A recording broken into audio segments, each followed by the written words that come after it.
একই পদ কেন তিনবার লেখা হচ্ছে, এই প্রশ্ন আসেনি আপনাদের? স্বাভাবিক, একটি পদের দ্বারা যদি কাজ চলে যায়, একই একই একই ধরনের তিনটি পদ আমরা কেন প্রয়োগ করব? তো আহ সাংখ্য, বলুন। তিন রকমের শান্তি, মানে আমি ঠিক এই মুহূর্তে আধি ভৌতিক, আধি দৈবিক, আহ আহ, আধ্যাত্মিক, এইরকম কিছু, মানে হ্যাঁ, তিনটে শান্তিকে ঠিক, কিন্তু এই তিনটি, হ্যাঁ, ঠিক বলছেন, কিন্তু এই তিনটি ব্যাপার কি? আধ্যাত্মিক শান্তি কি, আদি দৈবিক শান্তি কি জিনিস, আদি ভৌতিক শান্তি বা কি জিনিস, আধি তাই না? ভৌতিকটা তো বোধহয় আমাদের শারীরিক, মানে ফিজিক্যাল, এইটা পঞ্চভূতের সাথে যেটা মানে বোধহয় যোগসূত্র রয়েছে, আধি ভৌতিক, সেই জায়গাটাকে বোধহয় বলা হচ্ছে। আধ্যাত্মিক তো সম্পূর্ণ স্পিরিচুয়াল যে ব্যাপারটা, হুম, সেই জায়গার থেকে যে দুঃখ কষ্ট বা মানে আহ, ওইগুলো যাতে নিবারণ হয় সেই রকম ভাবেই। আর আধি দৈবিক মানে অনেক সময় যেরকম আহ দৈব কিছু ঘটনার, মানে কিছু ঘটনার পরিপ্রেক্ষিতে মানুষের যে দুঃখ কষ্ট বা এরকম কিছু হতে থাকে, হয়, সেই জায়গাগুলোর থেকে নিবৃত্ত বা এরকম কিছু একটা। অ্যাকচুয়ালি আমি স্বামী বলভদ্রানন্দজি মহারাজের একটি বক্তৃতাতে, একটি মানে ইয়েতে শুনেছিলাম, সেটা আমার এই মুহূর্তে একদম সঠিক মনে পড়ছে না। আমি ওখান থেকেই আর কি বলছি। বেশ, আপনি অনেকটা চেষ্টা করেছেন। তো আমাদের দর্শন আছে, আহ, নাস্তিক দর্শন, আস্তিক দর্শন, কম বেশি শুনেছেন। নাস্তিক মানে যারা বেদের তত্ত্বকে বিশ্বাস করে না, আহ, বেদের প্রতিপাদিত তত্ত্বে যাদের কোনো উন্মতি নেই, আস্থা নেই। তাদের মধ্যে উল্লেখযোগ্য হচ্ছে জৈনিজম, বুদ্ধিজম, এরা হচ্ছে সব নাস্তিক। আর ঠিক বেদে যাদের ভরসা আছে, অস্তিত্ব আছে, বিশ্বাস আছে, তারা হচ্ছে আস্তিক। তো আস্তিক দর্শন অনুযায়ী ছটা সম্প্রদায় খুব পরবর্তীকালে প্রসিদ্ধি লাভ করেছিল। আপনার নাম শুনে থাকবেন: সাংখ্য, যোগ, ন্যায়, বৈশেষিক, মীমাংসা, বেদান্ত। এই ছটা হচ্ছে সম্প্রদায়। প্রত্যেকের আলাদা আলাদা অভিমত, পদ্ধতি আলাদা, ধরন আলাদা, প্রতিপাদন বস্তুটি এক, কিন্তু গন্তব্য আলাদা আলাদা ভাবে। তো সাংখ্য শাস্ত্রে বলা আছে জগতের দুঃখ তিন প্রকারের। একটা হচ্ছে আধ্যাত্মিক দুঃখ, একটা হচ্ছে আদি দৈবিক দুঃখ, আর একটা হচ্ছে আদি ভৌতিক দুঃখ। জগতের দুঃখ তিন প্রকার। আধ্যাত্মিক দুঃখ আবার দুই ভাগে বিভক্ত। আধ্যাত্মিক মানে স্পিরিচুয়াল না, আধ্যাত্মিক মানে হচ্ছে নিজের শারীরিক আর মানসিক। শারীরিক যে দুঃখ সেটিও আধ্যাত্মিক দুঃখের মধ্যে পড়বে, মানসিক যে দুঃখ সেটাও আধ্যাত্মিক দুঃখের মধ্যে পড়বে। তো আমাদের শরীরের যদি রোগ ইত্যাদি, সেগুলো সব আধ্যাত্মিক দুঃখের মধ্যে পড়ে। আদি ভৌতিক দুঃখ মানে আমাদের পঞ্চভূতের দ্বারা আমরা যেভাবে ক্ষতিগ্রস্ত হই, কখনো প্রলয় আসছে, কখনো সাইক্লোন আসছে, কখনো বান আসছে, তুফান আসছে, ভূমিকম্প হচ্ছে, এইগুলি আমাদের পঞ্চভূতের দ্বারা, পঞ্চভূতের মধ্যে ঘটছে। তাই জন্য এদেরকে বলা হচ্ছে আদি ভৌতিক দুঃখ। আর আদি দৈবিক মানে হচ্ছে অকস্মাৎ অ্যাক্সিডেন্ট হয়ে গেল, শুকনো মাটিতে বজ্রপাত হয়ে গেল, বা ভূত প্রেত, এই যে নামগুলো আছে, যদি এর দ্বারা কোনো রকমের কোনো দুঃখ ঘটে থাকে, এই দুঃখগুলোকে বলা হচ্ছে আদি দৈবিক দুঃখ। তো এই তিন ধরনের দুঃখ থেকে শান্তি পাওয়ার জন্য, শান্তি কামনা করার জন্য বেদে তিন ধরনের শান্তির কথা উল্লেখ আছে। তো প্রথম শান্তির দ্বারা আধ্যাত্মিক দুঃখ তথা শারীরিক মানসিক যে দুঃখ, তার শান্তি কামনা। দ্বিতীয় শান্তির দ্বারা আদি দৈবিক যে দুঃখ, তার শান্তি কামনা। তৃতীয় শান্তির দ্বারা আদি ভৌতিক যে দুঃখ, তার শান্তি কামনার কথা সাংখ্য শাস্ত্রে বিস্তৃতভাবে বলা আছে। বেশ, আমাদের শাস্ত্র তো প্রতিপাদ্য বিষয় না, এখানে জাস্ট তিনটে শব্দ ছিল বলে আমি বলে দিই। আপনি ভালো চেষ্টা করেছেন। চলুন, আমরা উচ্চারণ যেহেতু শিখেছিলাম লাস্ট ক্লাসে, তো আমরা সেইটাকে ধরেই আমরা এগোবো আজকে সামনে।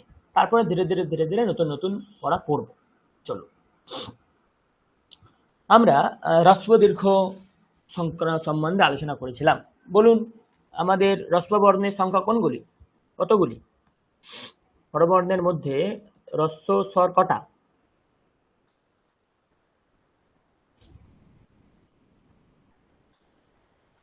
কটা হ্রস্ব স্বর, কি কি হ্রস্ব স্বর, কে বলতে বর্ণের পারবেন? মধ্যে হ্রস্বস্বর হচ্ছে অ, অ, ই, উ, ঋ, ঋ, আহ এই কটাই। গুড। এই 5টি। পাঁচটি হচ্ছে আমাদের রস্বস্থল, একদম। হ্যাঁ। ব্যাস, দীর্ঘস্বর মনে রাখার কোনো প্রয়োজন নেই। এই 5টা স্বর রস্ব, এর বাইরে যা আছে সব দীর্ঘ। তো আমাদেরকে এই ফর্মুলাটাই মাথায় রাখতে হবে। আমি গত ক্লাসে কা, কি, কি, কু, কু, ক্রি, কে, কাই, কু, কৌ, কম, কাহ এর একটা পিডিএফ দিয়েছিলাম। তো এইটার যদি আপনারা একদম অভ্যাস করতে পারেন খুব ভালো করে, তাহলে উচ্চারণ আপনাদের কাছে অনেক পরিষ্কার হয়ে যাবে। প্রথম মন্ত্রটা দেখুন, আমি পড়ছি উচ্চারণের সুবিধার্থে। আমি একবার দুবার পরে শোনাচ্ছি, আপনারা প্রথমে একটু বোঝার চেষ্টা করুন। এই পিডিএফও আমি দিয়ে দেবো, আপনি দেখে নিতে পারবেন। আর এখানেও পিডিএফ এর মধ্যে ক্লিক করলে এর সাউন্ড আমি শুনতে পাবেন। ওকে, দেখুন আমি হ্রস্ব দীর্ঘকে মাথায় রেখেই একটা দুটো মন্ত্র পড়ছি। वेदानां सामवेदोऽस्मि देवानामस्मि वासवः। শুধু দীর্ঘগুলোকে আমি টানলাম। বে দীর্ঘ, দা দীর্ঘ, নাম দীর্ঘ। বেদানাম, সা, ম, ম কিন্তু দীর্ঘ না, তাই জন্যে মকে টানলে হবে না। সামবেদোস্মি, স্মি আবার রস্ব, হস্যইকার আছে যেহেতু, তো শুধু দীর্ঘগুলোকে টানবেন, রস্বগুলোকে ছেড়ে দেবেন, তাহলে উচ্চারণে শুদ্ধতা আসবে। वेदानां सामवेदोऽस्मि देवानामस्मि वासवः। देवानामस्मि वासवः। इन्द्रियाणां मनश्चास्मि। ইন্দ্রি, দুটোই রস্ব কিন্তু। ইন্দ্রিয়াণাম মনশ্চাস্মি। भूतानामस्मि चेतना। भूतानामस्मि चेतना। वेदानां सामवेदोऽस्मि देवानामस्मि वासवः। इन्द्रियाणां मनश्चास्मि। ভূতানামস্মি চেতনা। শ্লোকগুলোকে পড়ার আর একটা টেকনিক আপনাদের শিখিয়ে দিই। সংস্কৃতে যে কোনো শ্লোক, তার পিছনে অনেক কিছু নিয়ম থাকে, তার স্ট্রাকচারাল অনেক কিছু ফরমেশন থাকে। ওকে, যেমন আপনি এখানে প্রথম লাইনে আপনারা গুনুন কটা বর্ণ আছে। দেখি গুনুন, প্রথম লাইনে কটা বর্ণ আছে গুনুন। স্যার স্ক্রিনটা অফ হয়ে গেছে। না, স্ক্রিন তো অন আছে আপনার, তাহলে নেটওয়ার্ক ইস্যু হচ্ছে। আপনি একবার লেফট করে রিজয়েন করুন, স্ক্রিন আছে। বাকিটা স্ক্রিন দেখতে পাচ্ছেন নিশ্চয়ই? হ্যাঁ, দেখতে পাচ্ছি। হ্যাঁ, ও- গুড। ও- লাইনে করবে। 19টা আছে মনে হয়। 1 2 3 4 5 6 7 8 9 10, সরি। দেখুন আমি আপনাদের কাউন্ট করা শেখাচ্ছি কিভাবে কাউন্ট করতে হয়। 1 2 3 4 5 6 7 8 9 10 11 12 13 14 15 16। প্রথম লাইনে 16টি বর্ণ আছে। দ্বিতীয় লাইন দেখুন, 1 2 3 4 5 6 7 8 9 10 11 12 13 14 15 16।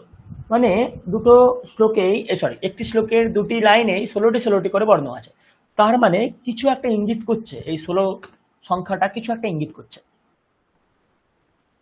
তো এটাই ইঙ্গিত করছে গীতাতে সিংহভাগ শ্লোক প্রতি লাইনে তার 16টা বর্ণ ধারণ করে। 16টা বর্ণ দ্বারা যদি কোনো শ্লোক নির্মিত হয়, সেই শ্লোকের ছন্দকে আমরা বলি অনুষ্টুপ। এটুকুনি জেনে রাখুন। প্রত্যেকটা শ্লোক কিছু না কিছু ছন্দ দ্বারা নির্মিত। ছন্দ মানে হচ্ছে ধরুন মিটার, স্কেল। এই শ্লোকটা আমি কিভাবে পড়বো তার একটা ধরন, তাকেই বলা হয় ছন্দ। তো অনুষ্টুপ একাধিক ছন্দ আছে, তার মধ্যে অনুষ্টুপ এমন একটা ছন্দ, এই অনুষ্টুপ ছন্দের দ্বারা গীতার বেশিরভাগ শ্লোক রচিত হয়েছে এবং সংস্কৃত বাংময়ের সব থেকে সোজা ছন্দ হচ্ছে এই অনুষ্টুপ ছন্দ, যেখানে মাত্র 32টা বর্ণের দ্বারা আপনি একটি সম্পূর্ণ শ্লোক তৈরি করতে পারেন। দেখুন, দুটি লাইন জুড়ে একটি শ্লোক হয়েছে, প্রতি লাইনে 16টি করে বর্ণ। তো এটা তো গেল অনুষ্টুপ ছন্দ। অনুষ্টুপ ছন্দ পূর্ব কি করে? তাহার নিয়ম হচ্ছে, অনুষ্টুপ ছন্দ পড়তে গেলে আপনাকে 8 8 8 8 এইভাবে পড়তে হবে। হ্যাঁ, কেউ কিছু বলবেন? হ্যাঁ ম্যাম বলুন। যেগুলো জয়েন্ট বর্ণ রয়েছে, হ্যাঁ, আমরা ইন্দ্রিয় যুক্তাক্ষরকেও একটাই বর্ণ হিসেবে গণনা ধরা। করব। আচ্ছা, ওকে, হ্যাঁ, যদি সিঙ্গেল বর্ণ থাকে তাহলেও একটা বর্ণ, যদি সংযুক্ত বর্ণ থাকে, জয়েন্ট বর্ণ থাকে, তাকেও আমরা একটি বর্ণ হিসেবেই গণনা করব। ওকে, হ্যাঁ, তো 8টা করে পড়তে হবে। দেখুন, আমি ওই জন্যই বললাম বেদানাম সামবেদোস্মি, 8টা হলো। দেবানামস্মি বাসবঃ, 8টা। ইন্দ্রিয়াণাম মনশ্চাস্মি, 8টা। ভূতানামস্মি চেতনা। এইভাবে অনুষ্টুপ ছন্দ পড়তে হয়। যদি অনুষ্টুপ ছন্দ পড়া আপনারা শিখে যান, গীতা আপনারা পড়তে পারবেন এইভাবে, হ্রস্ব দীর্ঘ ঠিকঠাক রেখে গীতা আপনারা পড়তে পারবেন। এটা দেখুন, গীতা 10 নম্বর অধ্যায়ের 22 নম্বর শ্লোক। আরেকটা পড়ছি, পশ্য মে পার্থরূপাণি, গুনুন, 8টা আছে। শতশোথ সহস্রশঃ, 8টা আছে। নানাবিধানি দিব্যানি, 8টা। নানা বর্ণাকৃতিনি চ, 8টা। অনুষ্টুপ ছন্দের দ্বারা রচিত। হ্রস্ব দীর্ঘ ভেদ আমাদেরকে কিন্তু শিখতে হবে।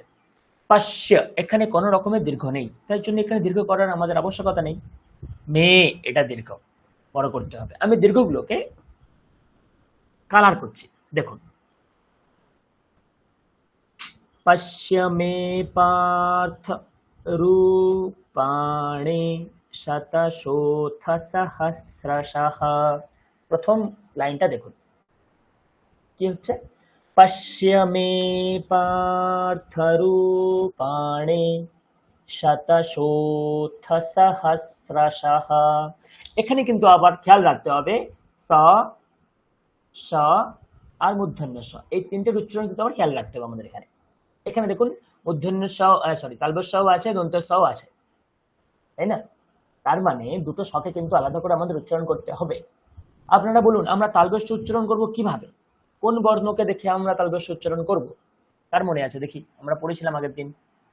কোন বর্গের উচ্চারণের মতো তালব্যস্বর বর্ণ হবে, উচ্চারণ হবে? তালু, তালব্য বর্ণ। তালু, চ, চ, ছ, জ, ঝ, স, চ, ছ, জ, ঝ, স। চ যখন উচ্চারণ করছেন, জীবের অবস্থানটা যেখানে আছে, ঠিক জীবের অবস্থানটা সেখানেই রেখে সকারের উচ্চারণ করুন। যেই সকার উচ্চারণ হবে সেটা তালব্য। চ, স, ছ, স, জ, স, ঝ, স, চ, ছ, জ, ঝ, স, চ, ছ, জ, ঝ, স। তো এইভাবে আমরা সকারের উচ্চারণ করতে পারি। তেমনই দন্তস্থ হচ্ছে দন্ত, মানে তালু, ত, থ, দ, ধ, স, ত, থ, দ, ধ, স। শতশোথ সহস্রশঃ, দুটো স কিন্তু এখানে মিশে আছে। তাই জন্য আমাদের উচ্চারণগত ভাবে আমাদের কিন্তু বোঝাতে হবে যে এখানে দুটি স আছে, দুটি আলাদা আলাদা স আছে। এই উচ্চারণটা যদি আপনি বোঝাতে পারেন, তাহলে আপনি অনেক কিছু শিখে গেছেন। ওকে, পশ্য মে পার্থ রূপাণি শতশোথ সহস্রশঃ। নানাবিধানি দিব্যানি, দীর্ঘ কোনগুলো? নানাবিধানি দিব্যানি নানা বর্ণাকৃতিনি চ, এগুলো দীর্ঘ। নানাবিধানি দিব্যানি নানা বর্ণাকৃতিনি চ। পশ্য মে পার্থ রূপাণি শতশোথ সহস্রশঃ। নানাবিধানি দিব্যানি নানা বর্ণাকৃতিনি চ। ওকে, তো এইভাবে আমরা অভ্যাস করতে পারি। 5 নম্বর দেখুন, প্রথমে দীর্ঘ, ঈশ্বরো বিক্রমী ধন্বে, 8টা। মেধাবী বিক্রমক ক্রমঃ, 2টি নিয়ম আছে আমি আপনাদের জানাতে চাইবো। দেখুন, যদি কখনো বিসর্গ পান আপনারা, তার পরের বর্ণ যদি আইদার ক আর খ কিছু একটা পান, তাহলে উচ্চারণের সুবিধার্থে আমরা বিসর্গকে পরিবর্তন করতে পারি। পরিবর্তন করলে কি হয়ে যাবে, এই বিসর্গের হাফ খকারের মতো উচ্চারণ হয়ে যাবে। আরেকবার বলে দিচ্ছি, যদি কখনো বিসর্গ পান, তারপরে যদি ক অথবা খ থাকে, তাহলে আমাদের উচ্চারণের সুবিধার্থে বিসর্গের উচ্চারণ আমরা হাফ খ এইভাবে করতে পারি। এখানে একটু উদাহরণ আছে, দেখুন, বিক্রমাহ, তারপরে ক্রমাহ আছে না উদাহরণ, বিক্রমাহ। তো দেখুন এখানে বিসর্গ আছে, বিক্রমাহ বিসর্গ পেয়েছেন। তারপরে কি বলেছি, বিসর্গের পরে যদি আইদার ক আর খ থাকে, দেখুন এখানে দেখুন কয়রা ফালা মানে ক আছে। তার মানে উচ্চারণের সুবিধার্থে আমরা কি করব, উচ্চারণের সুবিধার্থে আমরা এই বিসর্গ খ বানিয়ে নেব, এটা নিয়ম। তাহলে আমরা কি পাবো, বিক্রমক ক্রমঃ, বিক্রমক ক্রমঃ, বিক্রমক ক্রমঃ। স্যার কেন করবো, এটা যদি প্রশ্ন হয় কেন করব, দেখুন, ঈশ্বরো বিক্রমী ধন্বে মেধাবী বিক্রমঃ ক্রমঃ। এবারে এই উচ্চারণটা শুনুন, ঈশ্বরো বিক্রমী ধন্বে মেধাবী বিক্রমক ক্রমঃ। কোনটা শুনতে ভালো লাগলো, প্রথমেরটা না দ্বিতীয়টা? নিশ্চয়ই দ্বিতীয়টা, কারণ অনুষ্ঠুপ ছন্দের একটি সুর আছে। হ্যাঁ, অনুষ্ঠুপ ছন্দের একটি সুর আছে। স্যার একটু আপনি যদি বিসর্গের জোরে হবে, স্যার একটু জোরে করুন একটু। ঈশ্বরো বিক্রমী ধন্বে মেধাবী বিক্রমক ক্রমঃ, মেধাবী বিক্রমক ক্রমঃ। এই যাতে আমাদের সুরভঙ্গ না হয়, স্বরভঙ্গ না হয়, তাই জন্য আমরা অনেক জায়গায় সন্ধির দ্বারা বিসর্গকে পরিবর্তন করে নিই। এটার কিছুই না, আপনি চাইলে বিসর্গ রাখুন, কোনো অসুবিধা নেই, কিন্তু উচ্চারণের সময় যদি আপনি বিসর্গের ওই পরিবর্তনটাকে আনেন, তাহলে আপনাদের উচ্চারণটা শুনতে খুব সুন্দর লাগবে। মেধাবী বিক্রমঃ ক্রমঃ, এরকমটা বলার থেকে মেধাবী বিক্রমক ক্রমঃ শুনতে ভালো লাগলো। তাই জন্য সন্ধির দ্বারা আমরা উচ্চারণের সময় বিসর্গের পরিবর্তন করে নিই বিভিন্ন স্থানে। আর একটু দেখুন, আরো উদাহরণ আছে, দুরাধর্ষঃ বিসর্গ আছে, তারপরে আবার ক আছে, তাহলে এখানেও বিসর্গের উচ্চারণ কি হবে, খ করার মতো হয়ে যাবে। অনুত্তমো দুরাধর্ষঃ, আচ্ছা এখানে যদি আমরা নাও করতে পারি, কারণ আমরা এখানে একটা পজ দিচ্ছি, তাই না, এখানেও হবে, দেখুন বিসর্গ আছে, তারপরে আবার ক আছে, তাহলে এই বিসর্গেরও খকারের মধ্যে উচ্চারণ হয়ে যাবে। কিভাবে, দেখুন, অনুত্তমো দুরাধর্ষঃ, দেখুন যেখানে আমরা আমাদের থামতে হবে, আপনি সেখানে পরিবর্তন নাও করতে পারেন। এখানে বিসর্গ উচ্চারণ করলেও আমাদের কোনো সুরভঙ্গ হবে না। অনুত্তমো দুরাধর্ষঃ, কোনো অসুবিধা নেই। কৃতজ্ঞঃ কৃতিরাত্মবান, যদি এইটা পড়ি সুরভঙ্গ হয়ে যাচ্ছে, তাই জন্য এখানে আমাদের বিসর্গকে আমরা চেঞ্জ করে নেবো, খকার বানিয়ে নিলাম, পরে যেহেতু ক আছে, তাহলে কি হবে, কৃতজ্ঞঃ কৃতিরাত্মবান অনুত্তমো দুরাধর্ষঃ, কৃতজ্ঞঃ কৃতিরাত্মবান, কৃতজ্ঞঃ কৃতিরাত্মবান, কৃতজ্ঞঃ কৃতিরাত্মবান। এইভাবে, তো এইভাবে আপনাদের হ্রস্ব দীর্ঘ যদি ঠিক থাকে না, তাহলে আপনারা খুব সুন্দর উচ্চারণ করতে পারবেন। তো আমি এই পিডিএফ দিয়ে দেবো, আপনারা এই পিডিএফ শুনবেন, মন্ত্রের উচ্চারণ দেওয়া আছে, মন্ত্রে পিডিএফটা খুলবেন, এই শ্লোকগুলোতে ক্লিক করবেন, নীল কালারের হয়ে আছে যেগুলি, ক্লিক করবেন, আপনি রেকর্ডিং শুনতে পাবেন, সাউন্ড শুনতে পাবেন। ওকে, তো কিছু কিছু নিয়ম আমি বললাম, নোট করে রাখবেন এইগুলো। তো বিসর্গ যদি থাকে, তারপর যদি ক কিংবা খ থাকে, তাহলে বিসর্গের উচ্চারণ হাফ খকারের মতো হয়ে যায়। এই নিয়মটাকে একটা নাম দেওয়া হয়, সেই নামটাকে বলা হয়, আচ্ছা লাগবে না, কঠিন হয়ে যাবে, আমি পরে বলে দেবো এই নাম, আচ্ছা বলেই দিই, এই নিয়মটাকে বলা হয় জিহ্বা মুলিয়াম। আচ্ছা, আমি যদি বাংলায় লিখে দিই, বাংলায় লিখে দিচ্ছি, অসুবিধা নেই। এই নিয়মটাকে বলা হয় বর্গীর জয় হস্যি, হয় বয় আকার, ময় দীর্ঘ, লয় দীর্ঘি, অন্তস্থ ম, জিহ্বা মুলিয়াম, এই নিয়মটাকে বলা হয়। ওকে, অনেক নিয়ম আছে দেখুন। 2 নাম্বার, কোথায় পেট কাটা ব আর কোথায় শুধু ব, এর দ্বারাও কিন্তু আমরা উচ্চারণের স্পষ্টতা আনতে পারি। পেট কাটা বয়ের উচ্চারণ কিভাবে হবে বলুন? পেট কাটা বয়ের উচ্চারণ কিভাবে হবে, কার মতো হবে, কিভাবে আমরা করব? ব ব কিরকম ব? দুটো বর্গীয় ব। না, বর্গীয় ব, যেমন প প ফ, দুটো ঠোঁট হ্যাঁ জুড়ে, তেমন ফ দুটো ঠোঁট জুড়ে, তেমনই বা, বা বা বা দুটো ঠোঁট জুড়ে। হ্যাঁ ম্যাম বলুন, কি বলছেন? ব ব কিছু বলছেন ম্যাম?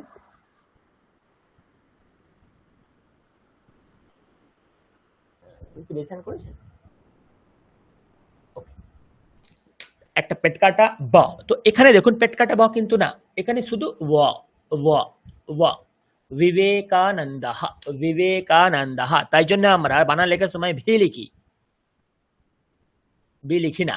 আমরা কিন্তু এরকম বানানটা লিখি না, বিবেকানন্দ এরকম বানান লিখি না, মানে এরকম বানান লিখি, কারণ উচ্চারণটা হচ্ছে বিবেক, নট বিবেক, বিবেক। তো ও ও ও ও ও, উপরের দাঁত নিচের ঠোঁট, উপরের দাঁত নিচের ঠোঁটে স্পর্শ করে উচ্চারিত হয় ওয়া ওয়া ওয়া ওয়া। আর পেট কাটা বা হচ্ছে দুটো ঠোঁট জুড়ে বা বা বা বা। দেখুন একটা মন্ত্র পড়ছি, विश्वाधिका वेद वेद्या विंध्याचल निवासिनी। 8টা 8টা। আপনি বকারকে উচ্চারণ করতে গিয়ে লঘু দীর্ঘ ভুলে গেলেন, চলবে না, সবকিছু একসঙ্গে মনে রাখতে হবে, কোথায় দীর্ঘ কোথায় হ্রস্ব হচ্ছে, ঠিক আছে? विश्वाधिका वेद वेद्या विंध्याचल निवासिनी विधात्रे वेद जननी विष्णुमाया विलासिनी विश्वाधिका वेद वेद्या विंध्याचल निवासिनी विधात्रे वेद जननी विष्णुमाया विलासिनी। ওকে, অনেক নিয়ম আছে, আর বাকি নিয়ম আজকে আমরা আলোচনা করব না, বাকি নিয়ম আমরা নেক্সট ক্লাসে আলোচনা করব। অনেক নিয়ম আছে এরকম। আচ্ছা, যখন আমি বলেই দিলাম জিহ্বামূলী উপদমানীয়, আর একটা নিয়ম বলে দিই। দেখুন এই নিয়মটা বলে দিয়েছি, প্রথম নিয়মটা জিহ্বামূলী, একটু আগে যেটা বললাম দেখুন, কামদেবক কামপালহ কামী কান্তক কৃতাগমঃ অনির্দেশ্য বপুর্বিষ্ণুঃ বীরোऽনন্তো ধনঞ্জয়ঃ। ওই যে বিসর্গের ককার বা খকার যদি পরে থাকে, ওই যে বিসর্গের যে খকারি পরিবর্তনটা হয় জিহ্বামূলীয়ঃ অথবা জিহ্বামূলীয়ম, সেটা कामदेवक कामपालः कामी कान्तक कृतागमः अनिर्देश्य बपुर्विष्णुः वीरोऽनन्तो धनञ्जयः। ঠিক তেমনি আরেকটি নিয়ম আছে, যদি বিসর্গ থাকে তারপরে যদি প অথবা ফ থাকে, তাহলে এই বিসর্গ ফকারে পরিবর্তিত হয়ে যায়। ওখানে যেমন বিসর্গ খকারে পরিবর্তিত হয়ে যাচ্ছিল, দেখুন এখানে যেমন খকারে পরিবর্তিত হয়ে যাচ্ছিল, ঠিক এখানে প বা ফ যদি থাকে তাহলে বিসর্গ ফকারে পরিবর্তিত হয়ে যায়। এই যে বিসর্গের ফকারে পরিবর্তন, এই পরিবর্তনটাকে বলা হয় উপধ্মানীয়। এই যে লেখা আছে উপধ্মানীয়, বাংলায় লিখে দিচ্ছি আমি, উপদ ধৈম একসাথে লিখলে এরকম হয় না, হ্যাঁ উপধ্মানীয়। ওকে, তো একটা জিহ্বামূলীয়ম, একটা উপদমানীয়ম। তো দেখুন 2 নম্বর মন্ত্রে উপদমানীয় দেওয়া আছে, দেখুন বিসর্গ আছে তারপরে প আছে, তার মানে বিসর্গের উচ্চারণ কি হবে? ফ। বৈকুণ্ঠঃ পুরুষঃ প্রাণাহ, এখানেও ফকার হবে যেহেতু পরে প আছে, তো এখানে এসে থামুন 8টা। প্রাণাদফ, এটাও ফ হবে। প্রণবঃ পৃথুঃ, এটাও ফ হবে। দেখুন আমাদের ঋষিরা যারা এই বিষ্ণু সহস্রনাম ইত্যাদি স্তোত্র লিখে গেছে, তারা কিরকম জিনিয়াস ছিলেন দেখুন। এমন ভাবে ওনারা পদবিন্যাস করেছেন, শব্দচয়ন করেছেন, যার দ্বারা আমাদের পরবর্তীকালের সন্ধির অভ্যাস হয়ে যায়, এই জিহ্বামূলীর অভ্যাস হয়ে যায়, এই উপৎমানীয়ের অভ্যাস হয়ে যায়। এইভাবেই কিন্তু আমাদের ঋষিরা এতটাই জিনিয়াস ছিলেন, তেনারা শব্দচয়ন পদ বিভাজন এইভাবেই করে গিয়েছিলেন। ওকে, তাহলে আরেকবার উচ্চারণ করি এটা। वैकुण्ठः पुरुषः प्राणः प्राणदः प्रणवः पृथुः। এই উচ্চারণটা ঠিক লাগছে শুনতে। এবারে দেখুন, বৈকুণ্ঠः পুরুষः প্রাণः প্রাণদः প্রণবः পৃথুঃ। এই উচ্চারণটা শুনতে ভালো লাগছে? এই সুরটা কি ভালো লাগছে? লাগছে না। তাই জন্যে যদি আপনি এখানে বিসর্গের পরিবর্তন করে নেন উপৎমানীয় ওই নিয়মের সাহায্যে, তাহলে আপনার উচ্চারণটা অনেকটা শ্রুতিমধুর হবে। वैकुण्ठः पुरुषः प्राणः प्राणदः प्रणवः पृथुः। আপনি যখন এইরকম ভাবে উচ্চারণটা করবেন না, এই ফাঁকার ফাঁকার বলবেন না, বৈকুণ্ঠঃ পুরুষঃ প্রাণঃ, আপনার দেখুন কপালভাতি হয়ে যাবে। আমরা আলাদাভাবে যোগাসন করি না, কপালভাতি, ভ্রামরী ইত্যাদি। তো আপনি ফকারের উচ্চারণ করুন, আপনার পেটে চাপ পড়বে। পেটে চাপ পড়লে কি কপালভাতি হয়ে যাবে আমাদের। তো উচ্চারণ আমাদের সংস্কৃতে এমনই এতটাই সায়েন্টিফিক, এতটাই বৈজ্ঞানিক, এর সাথে আমাদের ডিরেক্ট যোগাসনের সম্পর্ক আছে। আপনি উচ্চারণ করবেন, এদিকে আপনি যোগাসন হয়ে যাবে আপনার। এতটাই সায়েন্টিফিক আমাদের সংস্কৃত বাংলার উচ্চারণ। আপনি যদি অ্যাকুরেট উচ্চারণ করতে পারেন, তাহলে তার দ্বারাই আপনাদের যোগা হয়ে যাবে। যোগা মানে যেগুলি আমাদের প্রাণায়াম ইত্যাদি আছে। তো কামদেবক কামপালহ, এখানেও কামী কান্তক কৃতাগমঃ, পেটে চাপ পড়বে। वैकुण्ठः पुरुषः प्राणः प्राणदः प्रणवः पृथुः हिरण्यगर्भः शत्रुघ्नो। আরো নিয়ম আছে, যদি বিসর্গ থাকে তারপরে যদি তালব্যস্য থাকে, তাহলে এই বিসর্গে তালব্যস্য হয়ে যায়। দেখুন, হিরণ্যগর্ভঃ বিসর্গ আছে, তারপরে শত্রুঘ্ন সকার আছে, তার মানে নিয়ম অনুযায়ী এই বিসর্গে তালব্যস্য হয়ে যাবে। हिरण्यगर्भः शत्रुघ्नो व्याप्तो वायुरधोक्षजः वैकुण्ठः पुरुषः प्राणः प्राणदः प्रणवः पृथुः हिरण्यगर्भः शत्रुघ्नो व्याप्तो वायुरधोक्षजः। 3 নম্বরটা হচ্ছে মিক্সড, দুটোই আছে, জিহ্বামূলীয় আছে, উপৎমানীয় আছে। এটা খুব ইন্টারেস্টিং। দেখুন, তো এই ক আছে, তো এখানে কি হবে আপনারা বলুন, এই ক এর কিসে পরিবর্তিত হবে? এই ক, এই সরি, এই বিসর্গ কোথায় যাবে, কি হবে? দেখি আপনারা কতটা শিখতে পারলেন। খ হবে। যেহেতু পাশে ককার আছে, তাহলে এই বিসর্গ কি হয়ে যাবে? খ হয়ে যাবে। খ খ হয়ে যাবে। কৃষ্ণাহা, আবার এখানে বিসর্গ আছে কৃষ্ণাহা, তারপরে আবার পিকাহা পা আছে, তাহলে এই বিসর্গের কি হবে? ফ হবে। হবে। গুড। আচ্ছা, পিকাহা এত যেহেতু 8 হচ্ছে, তো এটা আমাদের পরিবর্তন করা দরকার নেই, রেখে দিন। নেক্সট, কৃষ্ণাহা, কৃষ্ণাক, হ্যাঁ, তাহলে এখানে খ হবে। হ্যাঁ, খ হবে। গুড। আবার এখানে বিসর্গ আছে, তাহলে কি হবে? প আছে পাশে। ভেদাফ, নিচে লাইনে আসুন, বসন্তকালে সম্প্রাপ্তে, এত দূর 8টা হচ্ছে, কোনো অসুবিধা নেই। কা কাহা বিসর্গ আছে, তারপরে ক আছে, তার মানে এই বিসর্গের কি হবে? কাকাফ, কাকাফ, কাকাক খকার, এই বিসর্গের কি হবে? কাকাফ, ফ হবে। এই বিসর্গের কি হবে? পিকাফ। তো অনেকেই আমরা যখন মানে এখন অনেকে বলে না টাং টুইস্ট, বিভিন্ন এমন দিয়ে দেয় টাং টুইস্টার। তো এরপরে আপনাদের যদি কেউ টাং টুইস্টার দেন, আপনারা এই শ্লোকটা দিয়ে দেবেন, এটা পড়ে শোনাতে বলবেন। শুনুন কি হয়, ভালো করে মন দিয়ে শুনুন। কাক কৃষ্ণঃ পিকক কৃষ্ণঃ। আচ্ছা, আমি একটু ভুল করেছি, এইটা এখানে হবে না, 8টা তো এখানে হচ্ছে না। আটটা হবে আপনার এখানে, কৃষ্ণ এখানে, এখানে আটটা হবে। ওকে, তার মানে এখানেও খকার হবে। একটু স্ক্রিনটা হিজিবিজি লাগছে, আশা করি আপনারা বুঝতে পারছেন। ওকে,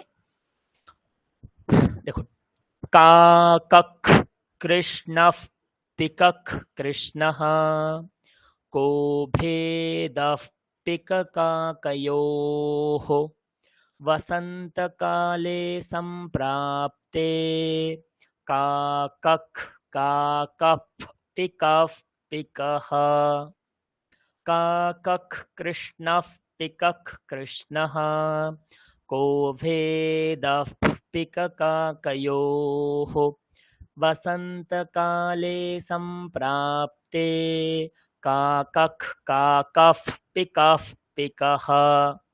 তো কোথায় ক, এই সরি কোথায় খ আর কোথায় ফ, আপনাকে কিন্তু খুব সাবধানতার সাথে এগোতে হবে এখানে, নালেই ভুল হয়ে যাবে। খুব সুন্দর অর্থ আছে শ্লোকটার। কা কাহা কৃষ্ণ, কৃষ্ণ শব্দের অর্থ কালো, কাক কালো, পিকাহ, পিকাহ মানে কোকিল, কোকিলও কালো। তাহলে কা কাহা কৃষ্ণ পিকাহ কৃষ্ণ, কাকও কালো কোকিলও কালো। কো ভেদহ পিককাকয়োহ, তাহলে কাক এবং কোকিলের মধ্যে পার্থক্যটা কোথায়, ভেদটা কোথায়? তখন উত্তরে বলছে বসন্তকালে সম্প্রাপ্তে, যখন বসন্তকাল আসে তখনই তাদের ভেদ বোঝা যায়। কিভাবে? কাক বসন্তকালে কোকিল ডাকে, কোকিলের ডাক তো আমরা জানি, আর কাক সে ডাকুক বা না ডাকুক তাকে আমরা এমনিতেই বুঝে যাই। তো বসন্তকাল এলে কাক কাক হয়ে যায়, কোকিল কোকিল হয়ে যায়।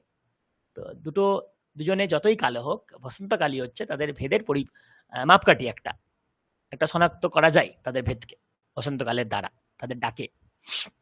ওকে, চলো, কাক কৃষ্ণ পিকক কৃষ্ণ কো ভেদ পিককাকয়োঃ वसन्तकाले सम्प्राप्ते काकः काकः পিকः পিকः। চেষ্টা করবেন একবার কেউ 3 নম্বর মন্ত্রটা উচ্চারণ করার, মন্ত্র না শ্লোক? বলছি, আমি বলছি। কাকাক কৃষ্ণ পিকহ কৃষ্ণ কো ভেদা, এটা আবার চলে গেল, চলে গেল তো।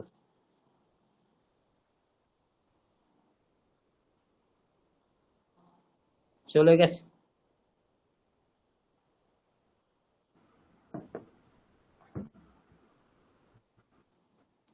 দেখুন, দেখতে পাচ্ছেন? হ্যাঁ, না, এবার দেখতে পাচ্ছি। কাকক কৃষ্ণ পিকক কৃষ্ণ কো ভেদা ভেদক পিকো কাকয় বসন্তকালে সম্ভ্রামি কাকক কাকক পিক পিকহ। ওকে, বাকি কেউ?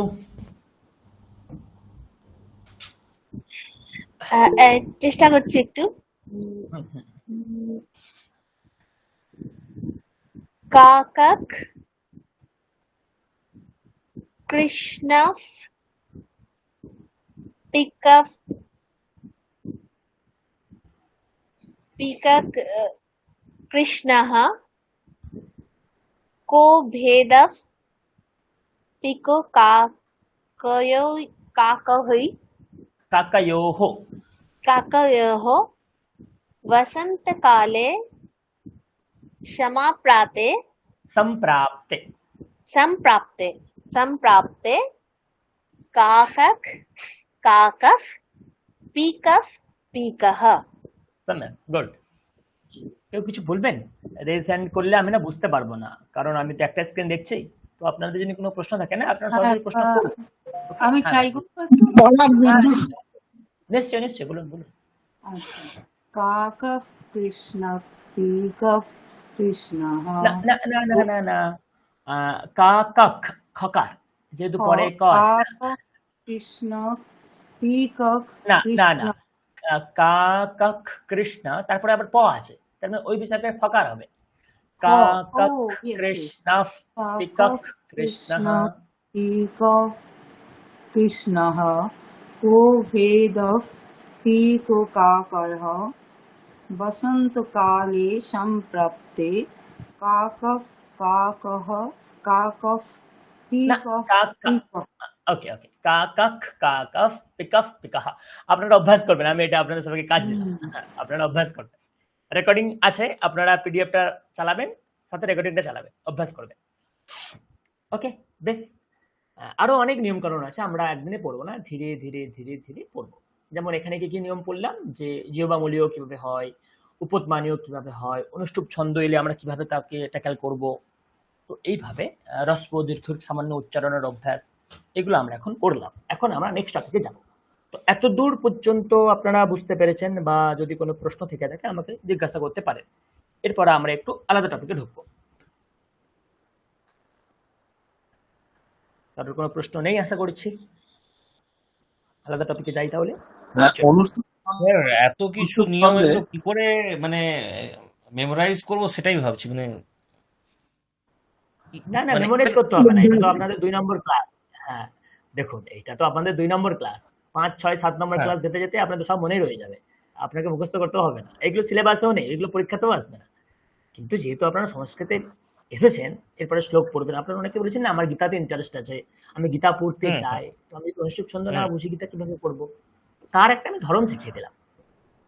তো এটা আগামী 3, 4, 5টা ক্লাস যখন আমাদের হবে, তখন এইগুলো আপনাদের সব জলবৎ তরলম হয়ে যাবে, অসুবিধা নেই, এত অভ্যাস করাবো বুঝতে আমরা, পারছি না স্যার, করবো আমরা। মানে এই তো এতটাই টাফ লাগছে ব্যাপারটা, মানে আচ্ছা, মনে হতে পারে আহ, প্রথম প্রথম, যেহেতু দ্বিতীয় ক্লাস তো টাফ লাগতে পারে। আপনি নিয়ম করুন, লিখে রেখে দিন, পরে আমরা যখন অভ্যাস করব তখন আরো ক্লিয়ার হয়ে যাবে। তো 3, 4টে ক্লাস সময় দিন নিজেকে, 5, 6 নম্বর ক্লাস হুম, থেকে অটোমেটিক পরিষ্কার হয়ে যাবে। হ্যাঁ বলুন। অনুষ্ঠুপ ছন্দটা যখন বোঝাচ্ছিলেন তখন আমার নেটওয়ার্ক মাঝে মধ্যে চলে যাচ্ছিল, যাই হোক ওটা ডিস্টার্ব হচ্ছে। আটটা আটটা করে যখন আমি ওয়ার্ডটাকে আলাদা আলাদা ভাগ করব, এবার যদি কোনো হুম, একটা শব্দের মাঝখানে পড়ে যায়, আটখানা বর্ণ, আটখানা মানে তাহলে সেক্ষেত্রে কি পড়বে না হবে? পড়বে না পড়বে না পড়বে না এইভাবেই ঋষিরা সিস্টেমটাকে বানিয়েছে যাতে না পড়ে। হ্যাঁ, পড়বে না। ওকে, একবার অনুষ্ঠুপের ওই প্রথম লাইনটা একটু বলবেন, তাহলে আরেকবার আমি ক্লিয়ার হতাম, তখন ডিস্টার্ব হচ্ছিল নেটওয়ার্ক থেকে। অনুষ্টুপ ছন্দের আপনি প্রথম লাইনে দেখুন 16টি বর্ণ আছে, দ্বিতীয় লাইনে 16টি বর্ণ আছে। তো অনুষ্টুপ ছন্দে সর্বদা 2টি লাইন হয়, তো প্রথম লাইন দ্বিতীয় লাইন। বা রাদার আপনি এটা বলতে পারেন যে যেমন 4টি পাদ, কোয়ার্টার, কোয়ার্টার মানে 1/4, তেমনি একটা অনুষ্টুপ ছন্দে উপরের লাইনে 16টা বর্ণ, নিচের লাইনে 16টা বর্ণ, তার মানে টোটালে 32টি বর্ণ। তাকে যদি আমি 1/4 ভাগ করি তাহলে 8, 8, 8, 8। তো অনুষ্টুপ ছন্দ পড়ার নিয়ম হচ্ছে শ্লোকের 1/4 বর্ণ সমূহকে একসঙ্গে পাঠ করা। তার মানে প্রথম 8টা বর্ণকে একসঙ্গে পাঠ করব, তারপরে 8টা বর্ণ, নিচের লাইনে প্রথম 8টা বর্ণ, তারপরে আবার 8টা বর্ণ। এই যে 8টা 8টা 8টা 8টা, এটাই হচ্ছে অনুষ্টুপ ছন্দ পড়ার ধরন। বেদানাম সামবেদোস্মি, প্রথম পাদ হয়ে গেল, ফার্স্ট কোয়ার্টার। দেবানামস্মি বাসবহ, সেকেন্ড কোয়ার্টার। ইন্দ্রিয়াণাম মনশ্চাস্মি, থার্ড কোয়ার্টার। ভূতানামস্মি চেতনা, ফোর্থ কোয়ার্টার। তো এই 1, 2, 3, 4, 8, 8, 8, 8, এইভাবেই অনুষ্ঠিত ছন্দ পড়তে হয়। ওকে, ওকে, থ্যাংক ইউ। ওয়েলকাম। চলো, এখন আমরা যেটা পড়বো সেটা হচ্ছে, সংস্কৃত লেখা আছে, ভয় পাবেন না। আমরা এখন পরস্পরের পরিচয় কিভাবে সংস্কৃত করব তারই কিছু জিনিস শিখব। একটু দাঁড়ান।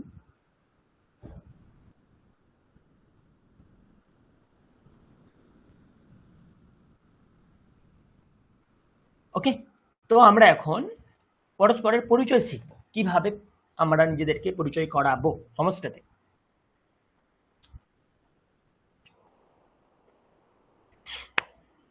তো একজন বলছে মম নাম সন্দীপঃ। ওই যে হ্রস্ব দীর্ঘ, সংস্কৃত নিয়ে আপনি যতদিন ভাববেন ততদিন কাজে লাগবে, সংস্কৃতকে আপনি যতদিন চর্চায় রাখবেন ততদিন হ্রস্ব দীর্ঘ কাজে লাগবে। মামা কোনো দীর্ঘ নেই, কিন্তু নামা দীর্ঘ আছে, তো না, এটাকে দীর্ঘ করতে হবে। মামা নামা সন্ধি, দীর্ঘ, সন্দীপঃ, মামা নামা সন্দীপঃ।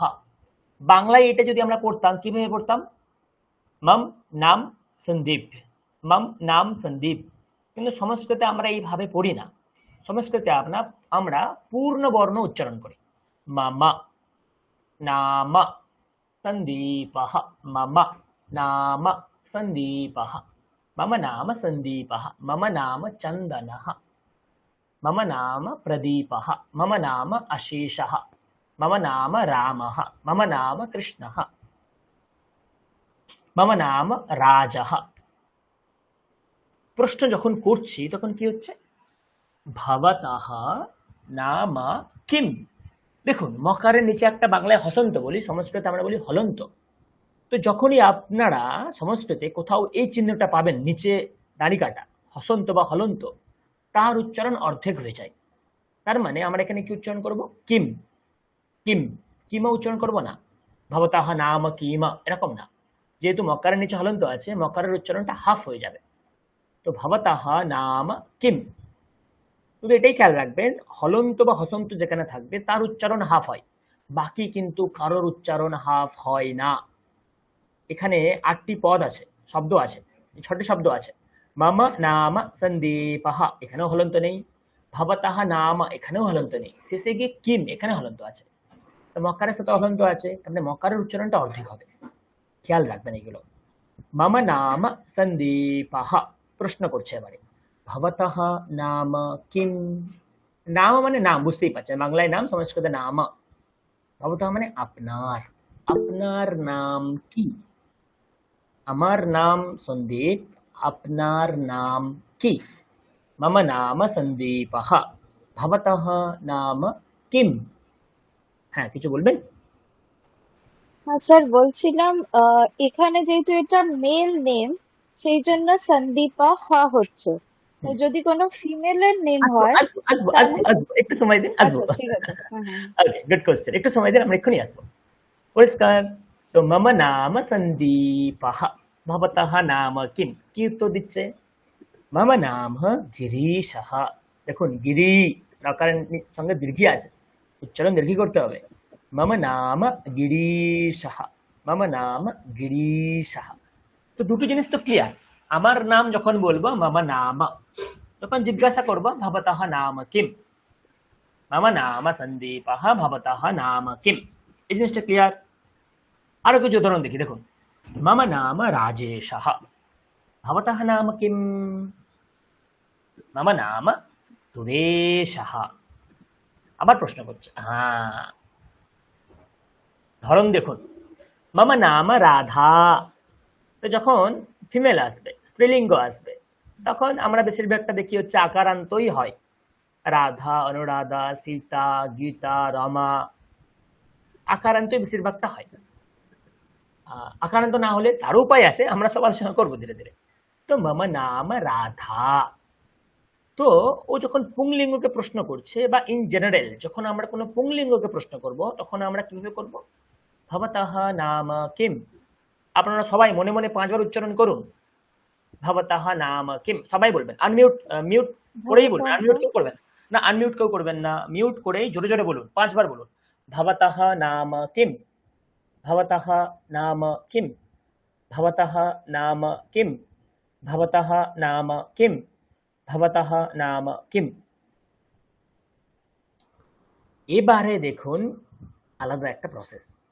তো উত্তর দিচ্ছে মম নাম সুনীলः, মম নাম সুনীলः। যখন আমরা ফিমেলকে প্রশ্ন করব, স্ত্রীলিঙ্গকে প্রশ্ন করব, তখন কিন্তু প্রশ্নের ধরন পাল্টে যায়। কি, পুংলিঙ্গের সঙ্গে যাই হচ্ছে ভবতঃ, মানে আপনার, ভবতঃ, ভবতঃ আপনার। কিন্তু যখনই স্ত্রীলিঙ্গকে প্রশ্ন করব না, তখন কি হয়ে যাবে, ভবত্যাহ, ভবত্যাহ, তয় যে ফলে আকার বিসর্গ, ভবত্যাহ, ভবত্যাহ, ভবত্যাহ নাম কিম। তো উত্তর দিচ্ছে মম নাম পূজা। তাহলে আপনারা এটাও 5বার উচ্চারণ করুন, ভবত্যাহ নাম কিম, ভবত্যাহ নাম কিম, ভবত্যাহ নাম কিম, ভবত্যাহ নাম কিম, ভবত্যাহ নাম কিম। তো ভবতঃ নাম কিম কখন প্রশ্ন করব, যখন আমার সামনে কোনো পুংলিঙ্গ থাকবে।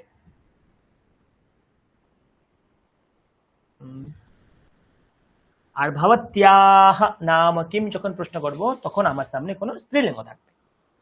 ওকে, এই কনসেপ্টটা ক্লিয়ার? পুংলিঙ্গকে কিভাবে প্রশ্ন করব, স্ত্রীলিঙ্গকে কিভাবে প্রশ্ন করব, ক্লিয়ার এই কনসেপ্ট? চলুন আমরা এবারে নিজেদের মধ্যে পরস্পরের মধ্যে অভ্যাস করব। আমি এক এক করে নাম বলবো, তো সবাইকে রেসপন্স করতে হবে। আমি ধীরে ধীরে আসবো এক এক করে, ঠিক আছে? আমি একজন পুংলিঙ্গকে নিই প্রথমে।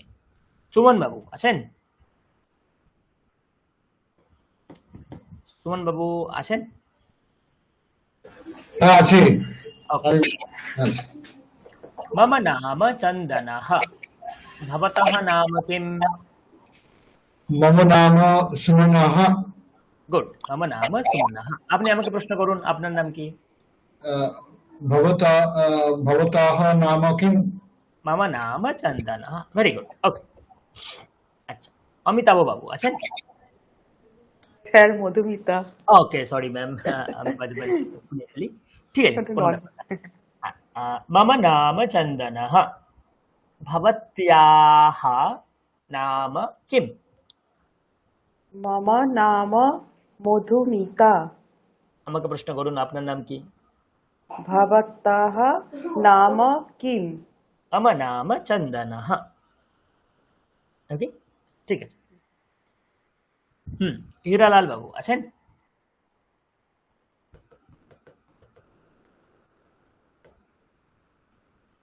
হীরালাল বাবু আছেন? ওকে। প্রজ্ঞা ম্যাডাম আছেন? আছি স্যার। ওকে।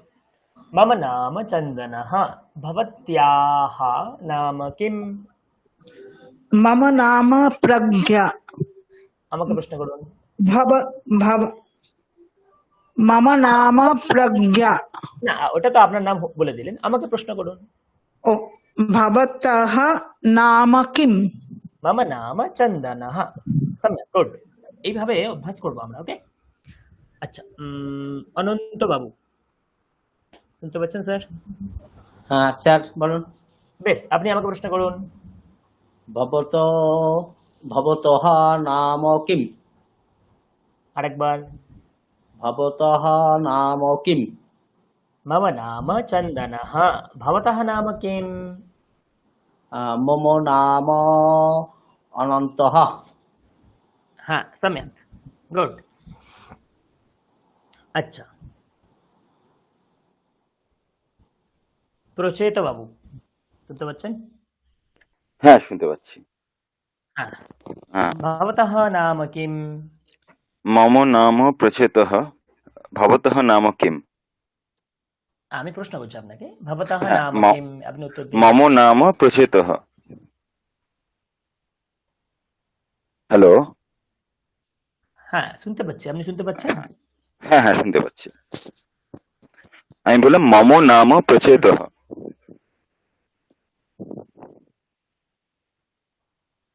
আপনার নাম বললেন সংস্কৃতে কি হবে? হ্যালো, আমার কথা শোনা যাচ্ছে তো? হ্যাঁ, শুনতে পাচ্ছি। ওকে।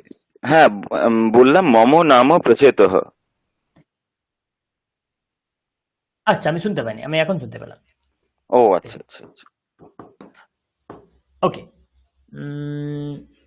রাকেশ বাবু আছেন? রাকেশ বাবু? হ্যাঁ আছি, বলুন। ভবতः নাম কিम्? মম নাম রাকেশः। সম্যক। আচ্ছা, মনোজেশ বাবু বলুন, ভবতः নাম কিम्?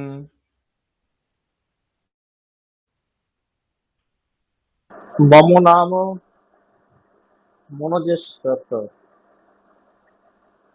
ভবত নাম কিম? मम नाम কিম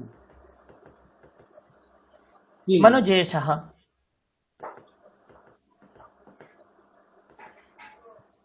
হ্যালো। শুনতে পাচ্ছি। আপনারা আমার কথা শুনতে পাচ্ছেন প্রত্যেকে? হ্যাঁ হ্যাঁ পাচ্ছি। পাচ্ছি স্যার। ওকে। ভবত নাম কিম?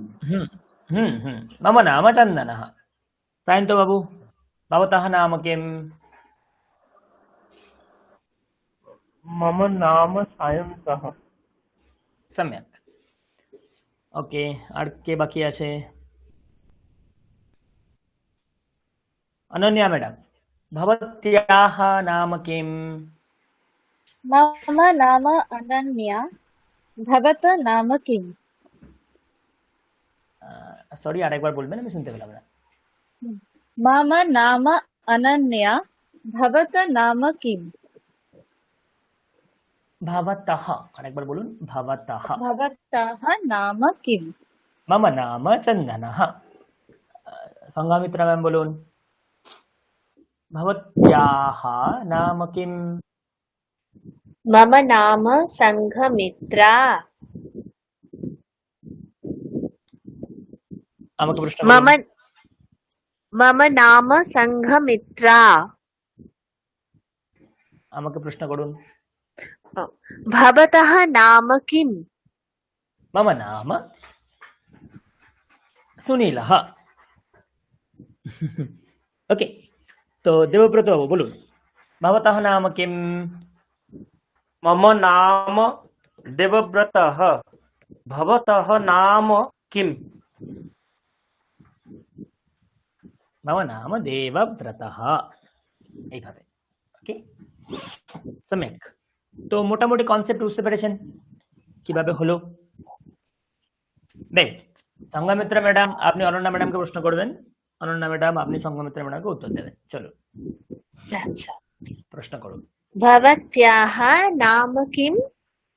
প্রথমে নিজের পরিচয়। मम প্রথমে নিজের नाम পরিচয়। अनन्या। मम नाम भवतः नाम किम्? मम नाम আচ্ছা, আমি আমি सं- আমি বলে দিচ্ছি। সংঘমিত্রা ম্যাডাম আপনি প্রথমে নিজের পরিচয় পূর্বক অনন্যা ম্যাডামকে প্রশ্ন করুন। अच्छा। मम नाम संघमित्रा। भवत्याः नाम किम्? मम नाम अनन्या। भवतः नाम किम्? मम नाम भवत्याः भवत्याः भवत्याः नाम किम्? আমি বলবো তো, मम नाम संघमित्रा। সম্যক। তো এইভাবে যখন নিজের নাম মম নাম, যখন কোনো পুংলিঙ্গকে জিজ্ঞেস করব ভবতঃ নাম কিম, যখন কোনো স্ত্রীলিঙ্গ থাকবে তাকে জিজ্ঞেস করব ভবত্যাহ নাম কিম। এই তিনটে জিনিস আপনাদের ক্লিয়ার হয়েছে তো? এই তিনটে জিনিস ক্লিয়ার হয়েছে? হ্যাঁ, হ্যাঁ স্যার।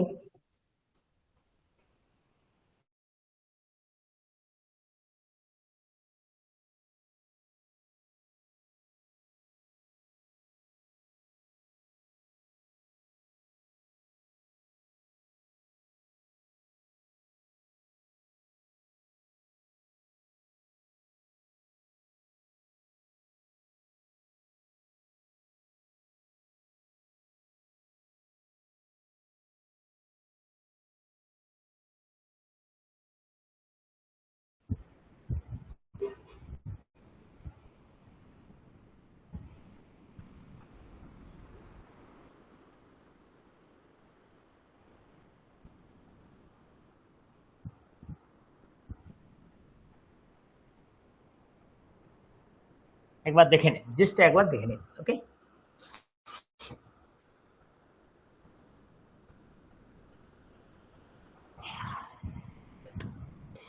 ক্লিয়ার তো কিভাবে নিজের পরিচয় পূর্বক প্রশ্ন করতে হয়, সংস্কৃতের নিজেদের পরিচয় কিভাবে দিতে হয়, একদম সাধারণ যে দু তিনটে বাক্য, এতদূর পর্যন্ত প্রত্যেকের পরিষ্কার? বেশ, তাহলে আমরা নতুন একটি টপিকে যাই। কোনো প্রশ্ন নেই তো এতদূর?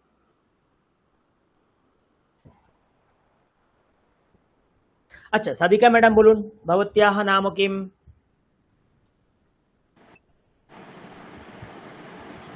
मम नाम सदिका। সাদিকা, একদম সিম্পল। भवतः এটা নাম नाम হ্যাঁ, किम्? মম নাম চন্দনः। ওকে, তাহলে আমরা এখানে এটা শেষ করছি, নেক্সট টপিকে যাই আমরা। পুংলিঙ্গের ক্ষেত্রে ভবতেও বিসর্গ, নামের এগেনস্টেও বিসর্গ। কিন্তু স্ত্রীলিঙ্গের হ্যাঁ ক্ষেত্রে ভবত্বয়াতে বিসর্গ, নামের পরে কিন্তু বিসর্গ হচ্ছে না। হ্যাঁ, কেন ওই বিসর্গটা আসছে আমরা যখন 7-8 নম্বর ক্লাস করবো তখন পড়বো এইরকম বিসর্গ কেন আছে। ওকে, তার আগেই খানিকটা ক্লিয়ার হয়ে যাবে হয়তো। বেশ, চলো আমরা নেক্সট টপিকে যাই।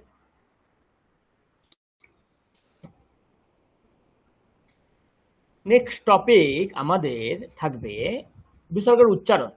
অনেক সময় আমরা বিসর্গের উচ্চারণ নিয়ে একটু কষ্ট পাই যে বিসর্গের উচ্চারণ কি হবে। বিসর্গ ছাড়া আমাদের কোনো উচ্চারণে ভয় নেই, কিন্তু বিসর্গের উচ্চারণে আমাদের একটু কষ্ট হয়। তো আমরা সেই কষ্ট কি করে পার করব দেখো। প্রথমে জেনে রাখবেন এই যে রামাহা শব্দটা আমি এখানে দেখতে পাচ্ছেন না আপনারা, রামাহা কিছুই না, আপনি এই বিসর্গটাকে ভেঙে একটা হ করে দিন তাহলেই কাজ শেষ। কিন্তু একটি নিয়ম আছে। কি নিয়ম দেখুন, আমি যদি রামাহা শব্দটাকে ভাঙি তাহলে কি পাবো? প্রথমে র পাবো। আমরা যে ছোটবেলায় বর্ণ বিশ্লেষণ করতাম না, এই রাম শব্দ আপনাদের কাছে দেওয়া হয়েছে, আপনারা বলুন, ভেঙে বলুন কি কি শব্দ জুড়ে রাম শব্দটা হয়েছিল। প্রথমে র প্লাস র এর সাথে কি জুড়ে ছিল? র প্লাস তারপরে কি জুড়ে ছিল? ম, তারপরে জুড়ে ছিল হচ্ছে ম। তারপরে কি জুড়ে ছিল? প্লাস হ্যাঁ, এই অকারের সাথে একেবারে বিসর্গ জুড়ে আছে। সংস্কৃতে এই অকারের সাথে একেবারে বিসর্গ জুড়ে আছে রামাহাতে। তাহলে একটা জিনিস খেয়াল করুন, বিসর্গটা কার সাথে জুড়ে আছে? অকারের সাথে। তো এটাই নিয়ম, বিসর্গ যেই বর্ণের সাথে জুড়ে থাকে এই বিসর্গের উচ্চারণ সেই রকমই হয়। তাহলে এখানে কি হয়ে যাবে? আহা। তাহলে এখানে কি হয়ে যাবে? আহা। দেখুন এটাই আছে, আহা। কয়ের সাথে জুড়ে থাকলে কি হবে বলুন? কি হবে? কহ। বয়ের সাথে জুড়ে থাকলে কি হবে? মাহা। গয়ের সাথে জুড়ে থাকলে কি হবে? গহ। অন্ত্যেষ্টের সাথে জুড়ে থাকলে কি হবে? ইয়াহ। তেমনই এই উচ্চারণটা কি হবে? রামঃ, কৃষ্ণঃ, পিকঃ, কাকঃ, চন্দনঃ, মনোজেশঃ, বিদ্যালয়ঃ, দশরথঃ, রবীন্দ্রঃ, বিবেকানন্দঃ। প্রত্যেকটা উচ্চারণ এরকম হবে। হকার যেখানে অকারের সাথে জুড়ে থাকবে তো সেখানে আহা আহা আহা এইরকম। পরিষ্কার এতটা? দ্বিতীয় একটু উদাহরণ আছে দেখুন, লতাহা বিসর্গ, লতা আকার আছে, তাহলে তার উচ্চারণ কি হবে? বিসর্গ কার সাথে জুড়ে আছে যদি আমরা একটু ভাঙি লতা এই শব্দটাকে, তাহলে কি হবে? ল আছে, ল প্লাস আছে, তারপরে ত আছে, তারপরে আয়ের সাথে বিসর্গ জুড়ে আছে, আয়ের সাথে বিসর্গ জুড়ে আছে। তো বিসর্গের উচ্চারণ অলওয়েজ হ। তাহলে কি হয়ে যাবে? আহা আহা। তাহলে কি হবে?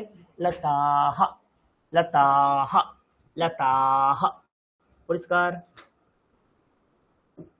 এই জিনিসটা বুঝবেন, এইগুলো কিন্তু আমাদের উচ্চারণের কাজে থাকবে। প্রথম বেসিক্যালি একটা দুটো ক্লাস আমরা উচ্চারণ নিয়েই কথা বলি, তারপরে সরাসরি আমরা ধীরে ধীরে কিভাবে শব্দের ফরমেশন হয় সেখানে চলে যাই। তো একটু খেয়াল করবেন। তার মানে দেখুন, কবি একটি শব্দ আছে, তার সাথে বিসর্গ জুড়ে আছে, তাহলে এই বিসর্গের উচ্চারণটা আমরা কিভাবে করব? তো বিসর্গ যার সঙ্গে জুড়ে আছে আগে তাকে বার করুন। তো কবি শব্দটাকে যদি ভাঙি তাহলে কি হবে? ক, তার সাথে কি আছে? অ। তো ব, তার সাথে হস্তি, হস্তিকারের সঙ্গে বিসর্গ জুড়ে আছে, তাই না? তার মানে হস্তিকার যেহেতু আছে তো বিসর্গের উচ্চারণ কি হয়ে যাবে? হি। হি হয়ে যাবে। বিসর্গ তার সাথে হস্তি, হি। বিসর্গ তার সাথে হস্তি, হি। দেখুন, কবি হি, কবি হি। বলুন এই উচ্চারণটা কি হবে? এই উচ্চারণটা কি হবে বলুন? শ্রীহি। এখানে লিখেছে, বাঁ দিকে দেখুন কি উচ্চারণ হবে? মুনিহি। মুনিহি। চলুন এই উচ্চারণটা কি হবে? এই উচ্চারণ কি হবে? ঋষিহি। ঋষিহি। হ্যাঁ, এই উচ্চারণ কি হবে? কপিহি। কপিহি। এই উচ্চারণ কি হবে? মতিহি। মতিহি। এই উচ্চারণ কি হবে?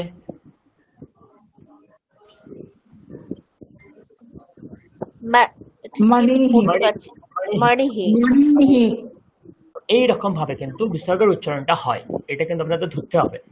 তো স্যার রামঃ একটা কৃষ্ণঃ, হুম হুম স্যার একটা বলুন প্রশ্ন বলুন। আমি যেটা মনে হুম হচ্ছে, রামঃ যেহেতু আমরা এইভাবে ভাগ করছি যে র তার সাথে আকার হচ্ছে, ম হচ্ছে, অ হচ্ছে, বিসর্গ আসছে, তাহলে লতার ক্ষেত্রে লতা হো হয়ে লতা হা কেন হলো না, লতা হা? কারণ আকারের সাথে তো ওটা রয়েছে, মানে এটা আমার মনে হচ্ছে, আপনি যেটা ভালো আমি প্রশ্ন জিজ্ঞেস করছি। করেছেন, আপনি ভালো প্রশ্ন, নিঃসন্দেহে ভালো প্রশ্ন করেছেন। আমরাও যখন পড়তাম আমাদের এই প্রশ্ন ছিল, স্যার এখানে আকার আছে তো হা কেন হবে না? তো হুম অ্যাকচুয়ালি ব্যাকরণগত দিক থেকে দেখতে গেলে হা হয় না, অ্যাকচুয়ালি বিসর্গের উচ্চারণ হ। কিন্তু অ্যাকচুয়ালি বিসর্গের উচ্চারণ হ, এটাও ঠিক না। হ মানে এমন একটা বিসর্গের উচ্চারণ আপনি উচ্চারণ করতেই পারবেন না। হাফ হ হ হ, লতা এটাই হচ্ছে হ হ, এটাই। তো তাই জন্যে আমরা আমাদের উচ্চারণের সুবিধার্থে আপনি কদাচিৎ লাতাহা এটাও বলতে পারেন, কোনো অসুবিধা নেই। লাতাহা এটাও বলতে পারেন, কোনো অসুবিধা নেই। কিন্তু যখন আমরা লিখি ওইটাকে ছোট দেখানোর জন্য হকারটাকে আমরা ব্যবহার করি। আপনি যদি লাতাহা এটা বলতে চান, কোনো অসুবিধা নেই, আপনি বলতে পারেন প্রথম প্রথম। ওকে, আচ্ছা ঠিক হ্যাঁ হ্যাঁ, বেশ। তারপর দেখুন শ্রী, দীর্ঘিকারের সঙ্গে বিসর্গ জুড়ে আছে। আপনি যদি ভাঙেন তাহলে আমরা কি কি পাবো এখানে? প্রথমে স পাবো, তারপরে কি পাবো? র পাবো, তারপরে দীর্ঘিকারের সঙ্গে বিসর্গ পাবো, তাই না? এটার সাথে বিসর্গ পাবো। তাহলে এটা কি হয়ে যাবে উচ্চারণটা? ওই একই রকম ভাবে আপনি হি দীর্ঘ উচ্চারণ করতেই পারেন, হি। তাহলে কি হয়ে যাবে? শ্রীহি শ্রীহি শ্রীহি শ্রীহি। দেখুন আমার উচ্চারণ হচ্ছে শ্রী, এটাই মূল লক্ষ্য। তারপরে বিসর্গটা আপনি হালকা করে দীর্ঘ করে দিন, কোনো অসুবিধা নেই। শ্রীহি আর শ্রীহি দুটোর মধ্যে খুব একটা পার্থক্য নেই, দেখুন একই শোনাচ্ছে। শ্রীহি শ্রীহি একই শোনাচ্ছে দুটোর মধ্যে। আমরা লেখার সময় তো এইভাবে লিখবে না, শ্রীহি এইভাবে তো লিখবো না আমরা, তাই না? আমরা লেখার সময় এরকম লিখবো, শ্রীহি। উচ্চারণের সুবিধার্থে আপনি বিসর্গের রসও করতে পারেন, দীর্ঘও করতে পারেন, কোনো অসুবিধা নেই। যেমন নেক্সট সাধুহু, বুঝতেই পাচ্ছেন বিসর্গ উকারের সাথে আছে, তো হু, সাধুহু সাধুহু। তেমনি বধূহু বধূহু। তো অ থেকে উ পর্যন্ত কোনো অসুবিধা হওয়ার কথা না। রামঃ লতাঃ কবিঃ কবিঃ শ্রীঃ সাধুঃ বধূঃ। কিন্তু মাতৃ, এখানে কি শব্দ আছে? মা, আ, ত আর এই রিয়ের সাথে বিসর্গ আছে। এই রিয়ের সাথে বিসর্গ আমরা উচ্চারণ আমরা করতে পারবো না। তাই জন্য রিয়ের সাথে যদি বিসর্গ থাকে তাহলে আমরা এক্সট্রা হি উচ্চারণ করব, মাতৃহি। খেয়াল রাখবেন, মাতৃহি। তাহলে বলুন এই উচ্চারণ কি হবে? আমি লিখছি এখানে, এই উচ্চারণটা কি হবে? এই উচ্চারণ কি হবে? নিচে লিখেছি, এই উচ্চারণ কি হবে? পিতৃহি পিতৃহি। পিতৃহি বলুন এই উচ্চারণ কি হবে? ভ্রাতৃহি ভ্রাতৃহি ভ্রাতৃহি। এইভাবে কিন্তু বিসর্গের উচ্চারণ হয়। ওকে, তাহলে এবারে বলুন এই যে ভাবাতাহা, এই উচ্চারণটা ঠিক আছে তো? বিসর্গের উচ্চারণ ভাবাতাহা ঠিক আছে। তেমনি ভাবাত্যাহা, এই যে ম্যামের কথা অনুযায়ী আপনি হা উচ্চারণ করুন, কোনো অসুবিধা নেই। ভাবাত্যাহা ভাবাত্যাহা, ওই যে আকারের সঙ্গে বিসর্গ ছিল না, তাই জন্য ভাবাত্যাহা ভাবাতাহা ভাবাত্যাহা। এতক্ষণে হয়তো ক্লিয়ার হয়েছে বিসর্গের উচ্চারণ কোথায় কি রকম হয়। নেক্সট মাতি, তো কি আছে? ম আছে, আচ্ছা ব্ল্যাক করনি, বুঝতে সুবিধা হবে। কি আছে? ম আছে, অ আছে, ত এর সাথে বিসর্গ আছে। তো জেনারেলি কি হয়ে যাবে? হে, মতে হে মতে হে মতে হে মতে হে। ওকে, এরকমটা উচ্চারণটা হয়ে যায়। নেক্সট লক্ষ্মণাই, তো ওই কারের সাথে না বিসর্গ জুড়ে আছে। তাহলে স্বভাবতই আপনাদের মনে হবে স্যার তাহলে এর উচ্চারণটা কি হই এরকম হবে? যেহেতু হে হয়েছে এখানে, তাহলে এখানে হই এরকম হোক, এরকমটা হয় না। কি হয়? এখানেও একটা হি হয়ে যায়, মনে রাখবেন, হি হয়ে যায়। লক্ষ্মণাইহি লক্ষ্মণাইহি লক্ষ্মণাইহি লক্ষ্মণাইহি। তাহলে কোথায় কোথায় পাচ্ছি এক্সেপশন? মাত্রেহি, রিকারের পরে বিসর্গ থাকলে হি উচ্চারণ হয়। লক্ষ্মণাইহি, ঐকারের পরে বিসর্গ থাকলে হি উচ্চারণ হয়। এই দুটি জায়গায় খেয়াল করবেন। তারপরটা গুরু, ওকার, ওকারের পরে বিসর্গ হয়েছে যেহেতু, তো হো, স্বাভাবিক উচ্চারণ হো হওয়ারই কথা, তো সেটাই হয়েছে। গুরো হো, গুরো হো, গুরো হো, গুরো হো। ওকে, ফাইনালি গৌ, ঔকারের সাথে বিসর্গ আছে। তাহলে স্বাভাবিক আপনাদের নিয়ম অনুযায়ী স্যার এখানে তাহলে হৌ হয়ে যাওয়ার কথা না, কিন্তু হৌ হয় না, কি হয়ে যায়? হু হয়ে যায়। তো এই তিনটে জায়গা একটু খেয়াল রাখবেন, এবং আমরা এত অভ্যাস করব আপনাদের খেয়াল এসেই যাবে এইগুলো। তো গৌহু, না স্যার, গৌহু, তাহলে একটা জিজ্ঞাসা করি স্যার, গুরুর পরে বিসর্গ থাকলে কি হবে? গুরুহু। হ্যাঁ উকার আছে তো সাধুহু হয়েছিল, গুরুহু হবে। তাহলে গুরুহু। আর দন্তানোর পরে বিসর্গ থাকলে নহ, নাহা, নহ, গুরুহু নহ। নাহা। আচ্ছা, ঠিক আছে, ঠিক আছে। ওকে, তাহলে কিছু অভ্যাস করা যাক, আপনাদের কিছু অভ্যাস আমি দিই, দেখি আপনারা কথাটা ধরতে পারছেন।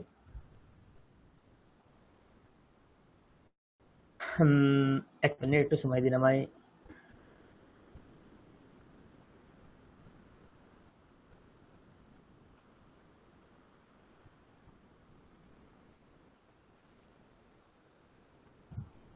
তাহলে আমি একটা একটা করে বর্ণ লিখবো, আপনারা এর উচ্চারণ বলবেন। ওকে, বলুন উচ্চারণ কি হবে? কহ, উচ্চারণ কি হবে? কহ,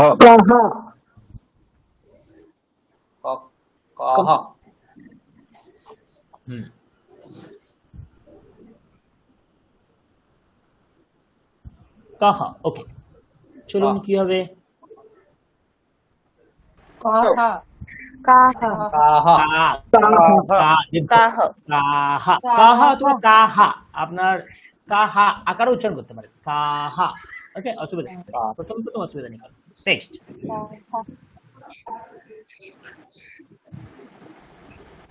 কিহি, কি না, এটা তো হ্রস্ব, কিহি। ও সরি, কিহি।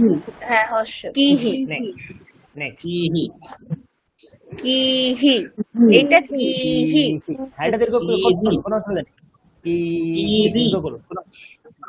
নেক্সট, ইরি, রিনা, হি, কি,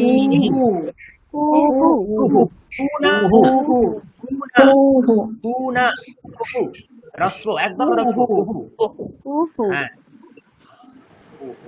এটা কুহু, ভেরি গুড। এটা ক্রিহি, ক্রিহি, গুড। ক্রিহা, না হি, ক্রিহি। নেক্সট, না কেহে, কেহে, না হ না, বিসর্গ যেই বর্ণের সাথে আছে তার উচ্চারণ, বিসর্গ একারের সাথে আছে, তাই জন্য হে দিলাম না। হ্যাঁ, নেক্সট, কেহে,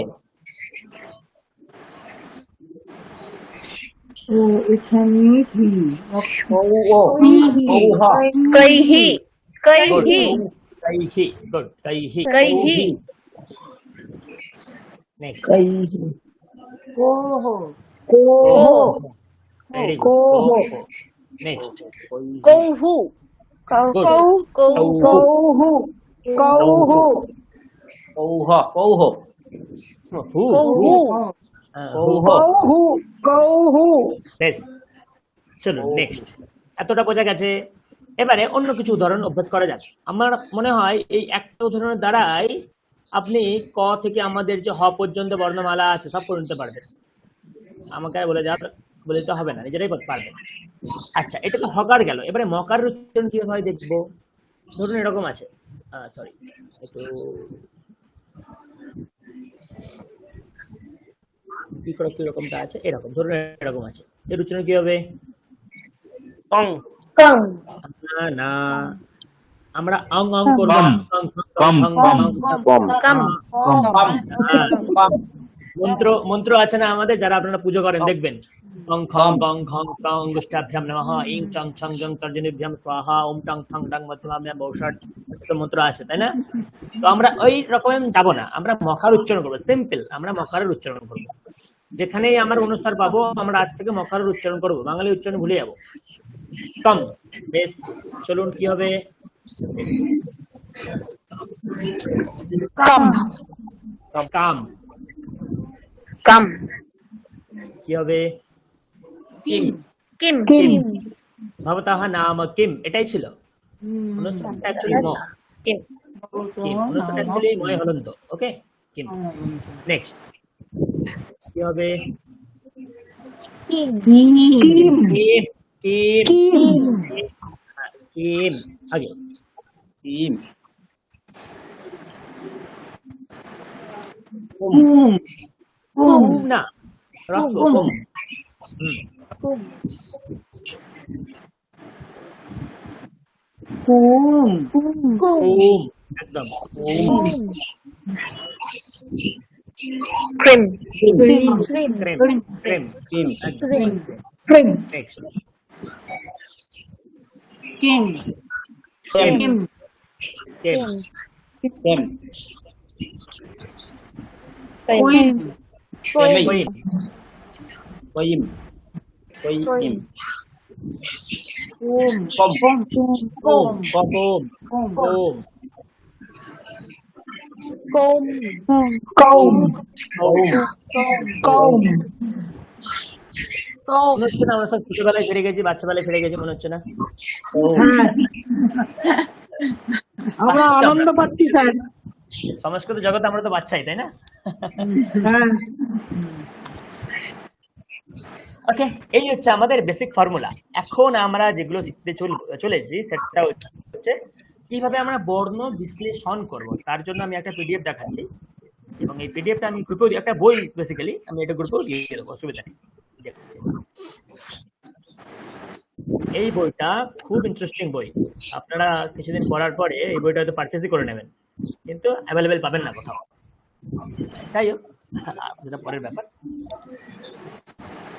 মিউট করবেন, যারা যারা আনমিউট আছেন প্লিজ মিউট করে নেবেন। না হলে রেকর্ডিং হচ্ছে তো, যখন ইউটিউবে আপলোড হবে না তখন একটু অসুবিধা হবে। ওকে, এগুলো আমরা সব শিখে গেছি, ক খ গ চ ছ ইত্যাদি ইত্যাদি ইত্যাদি সব শিখে গেছি। কিভাবে বর্ণ লিখতে হয় সামান্য অভ্যাস করেছিলাম আমরা। হ্রস্ব স্তর ব্যঞ্জন আমরা অভ্যাস করেছিলাম, হ্রস্ব স্তর 5টা, স্যার এই দীর্ঘ বইটা স্তর কোথায় 8টা। পাবো?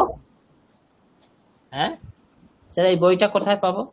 এই বইটা পাবেন না, out of current, out of stock. মানে অ্যাকচুয়ালি এই বইটা সবার জন্য অ্যাভেলেবেল নয়। সেন্ট্রাল সংস্কৃত ইউনিভার্সিটি আছে নিউ দিল্লিতে, তো তাদের বেসিক্যালি একটা কোর্স হয়, সংস্কৃতের কোর্স, আমরা ওখানকারই টিচার। তো তো সেই কোর্সে যারা এনরোলমেন্ট করে তাদের জন্য কেবল এই বইগুলো অ্যাজ এ স্টাডি ম্যাটেরিয়াল দেওয়া হয়। তো আচ্ছা আগে আগে সবার জন্য ওপেন ছিল, কিন্তু বর্তমানে হয়তো বা সবার জন্য ওপেন নেই। যদিও বা অনলাইনে কখনো পাওয়া যায়, আমি আপনাদের সূচনা দিয়ে দেবো, আপনারা ট্রাই করতে পারেন। ওকে, আচ্ছা তো আদারওয়াইজ আমি এই পিডিএফ দিয়ে দেবো, যদি আপনাদের কাছে ল্যাপটপ ফ্যাপটপ থাকে তাহলে পিডিএফ দিয়ে আপনারা আরামসে কাজ চালিয়ে নিতে পারবেন সাময়িক সময়ের জন্য। আমি সব দিয়ে দেবো ক্লাসে শেষে, ততদিন এখান থেকে অভ্যাস করুন।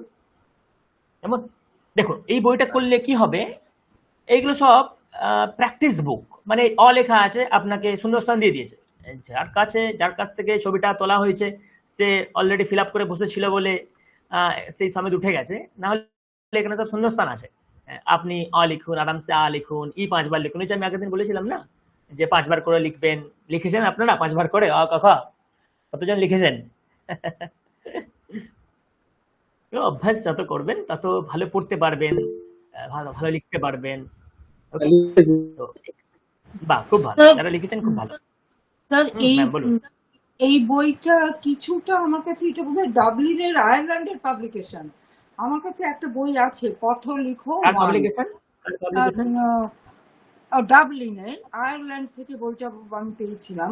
না না না না, তাহলে সে বইটা একটু আলাদা। এই বইটা দিল্লি থেকে পাবলিশ হয়েছে, সেন্ট্রাল সংস্কৃত হ্যাঁ, ইউনিভার্সিটি এটা আছে, ওখান থেকেই পাবলিশ করে। এমনিতে published by graphic art offset press India লেখা আছে, কিন্তু বইটা আমি যেখান থেকে পেয়েছি সেটা ডাবলিন থেকে আর কি, আয়ারল্যান্ড থেকে একটা ক্লাস হতো, তার থেকে তাদের আচ্ছা, ভেতরে এই বইটাই পেয়েছেন?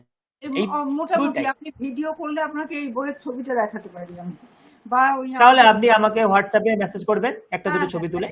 দেখিয়ে দেবো। পথ লিখো তাহলে ওয়ান আমি বুঝতে পারবো। নামটা আছে, জন স্কটস স্কুলে আচ্ছা, তাহলে 2025 এ। তাহলে হয়তো ওটা আলাদা, ওটা হ্যাঁ, ওকে। তো দেখুন, কিছু কিছু শব্দের উচ্চারণটা আমরা একটু দেখি, চলো। আশ্বাহা, আমরা আকার উচ্চারণ করেছি না? আমি বলেছি না প্রথম দুটো ক্লাস আমাদের উচ্চারণের উপরেই থাকবে, বাদ বাকি ক্লাস থেকে আমরা ধীরে ধীরে প্রবেশ করবো। প্রথম দুটো ক্লাস আমাদের উচ্চারণের উপরেই ভিত্তি করে। আশ্বাহা, আমরাম, আমি এখান থেকে অফ করি। ইকশুহু, দেখুন ওই ইকশুহু, সাধুহু, ইকশুহু, এশ্বরাহ, উষ্ট্রাহ, পূর্ণা, ঋষি, অ্যাকচুয়ালি বিসর্গ দেওয়ার এদের প্রয়োজন ছিল এখানে। ঋষিহি, পিত্রেণম, তৃপ্তম, এডকা, ঐরাবতঃ, ওষ্ঠঃ, ঔষধম, অংশুকম, দেখুন ছবি দেওয়া আছে, জামা। আহ, রামঃ, ক দিয়ে, কমলম, খগঃ, গজঃ, ঘটঃ, অঙ্কুরঃ, চক্রম, ছত্রম, জটা, ঝষঃ, চঞ্চুঃ, সাধুঃ, চঞ্চুঃ, টঙ্কঃ, পীঠম, डमरुः, डमरुः, ढक्का, कोणः, तक्षकः, प्रथमः, दर्वी, धनुः, नक्षत्रं, पत्रं, फणा, बकः, भल्लूकः, मर्कटः, यज्ञः, रथः, लता, वनं, शकटः, कष्टिः, सर्पः, हरिणः। বলুন কি বলবেন? হ্যাঁ স্যার, এখানে মানে অ্যাকচুয়ালি দুটো প্রশ্ন। একটা একটু আগে আপনি একটা ওয়ার্ড বললেন, সেটা ঢাক্কাহ, মানে ঢাক্কা, ওইটাতে বিসর্গটা বোধহয় ছিল না দেখলাম, একটু স্ক্রল করে যদি ওপরে যেতেন। ওকে, ঢক্কা আকারান্ত। হ্যাঁ হ্যাঁ, ওটাতে আচ্ছা আচ্ছা আচ্ছা। হ্যাঁ, আমি এখানে একটা কনফিউশন, মানে কোন শব্দটার পেছনে বিসর্গ কোথায়, ম। আচ্ছা আচ্ছা, আজকে হয়তো সামান্য ভূমিকা ভাগ বলবো, পরের দিন থেকে এগুলো ডিটেলস আলোচনা হবে, ওখানেই আসবো। ওকে, তো নেক্সট দেখুন,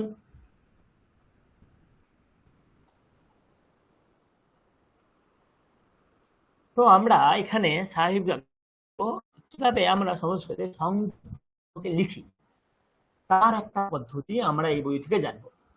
অনেক সংযুক্ত বর্ণ আছে, আমরা বাংলায় একরকম লিখি, কিন্তু সংস্কৃতে বর্ণ লেখা এক জিনিস আর সংযুক্ত বর্ণ বানানো আরেক জিনিস। তো সংযুক্ত বর্ণকে আমরা কিভাবে লিখতে পারি সেটাই এই বইটার প্রতিপাদ্য বিষয়, প্রথম কথা। দ্বিতীয় কথা, সংস্কৃতে অনেক একই ধরনের বর্ণ আছে, আমাদের মাঝে মাঝে ভ্রম উৎপন্ন হয় যে কোনটা কি রকম, তো সেইটাও আমরা এখান থেকে জানতে পারবো। দেখুন, সংস্কৃতে এইটাকে বলা হয় ঘ, এটা হচ্ছে আপনার ঘ, কিন্তু যখনই মাথায় একটা দিয়ে দেবেন না, এটা হয়ে যাবে আপনার ধ। তো একই রকমের দেখতে যেই বর্ণগুলি, সেই বর্ণগুলিকে আপনাদেরকে বুঝতে হবে। তো একটা ঘ, একটা ধ, একটা ঘ, একটা ধ, পরিষ্কার? আমি যদি একটা করে শব্দ লিখি আপনাদের কাছে আরো স্পষ্ট হবে। আঘাহ, এটা কি লিখলাম আমি? আঘাহ, আঘা মানে পাপ। তেমনি আরেকটা শব্দ লিখছি, আধাহ, আধাহ মানে নিচে। তো একটা ঘ, একটা ধ, এই পার্থক্যটা আমাদের বুঝতে হবে যে কোনটা ঘ আর কোনটা ধ। যদি মাথাটা বেঁকানো থাকে তাহলে সেটা হবে ধ। কেমন? নেক্সট, চ আর জ একই রকমের দেখতে লাগে। চ প্রথমে একটা দাঁড়ি, তারপরে একটা কার্ভ হবে চ। চ এর ক্ষেত্রে ঠিক উল্টো, প্রথমে কার্ভ তারপরে দাঁড়ি। চ, চ, জ, চ, জ, চ, জ। তেমন প্রবলেম হয় ত দন্তান্নকে নিয়ে।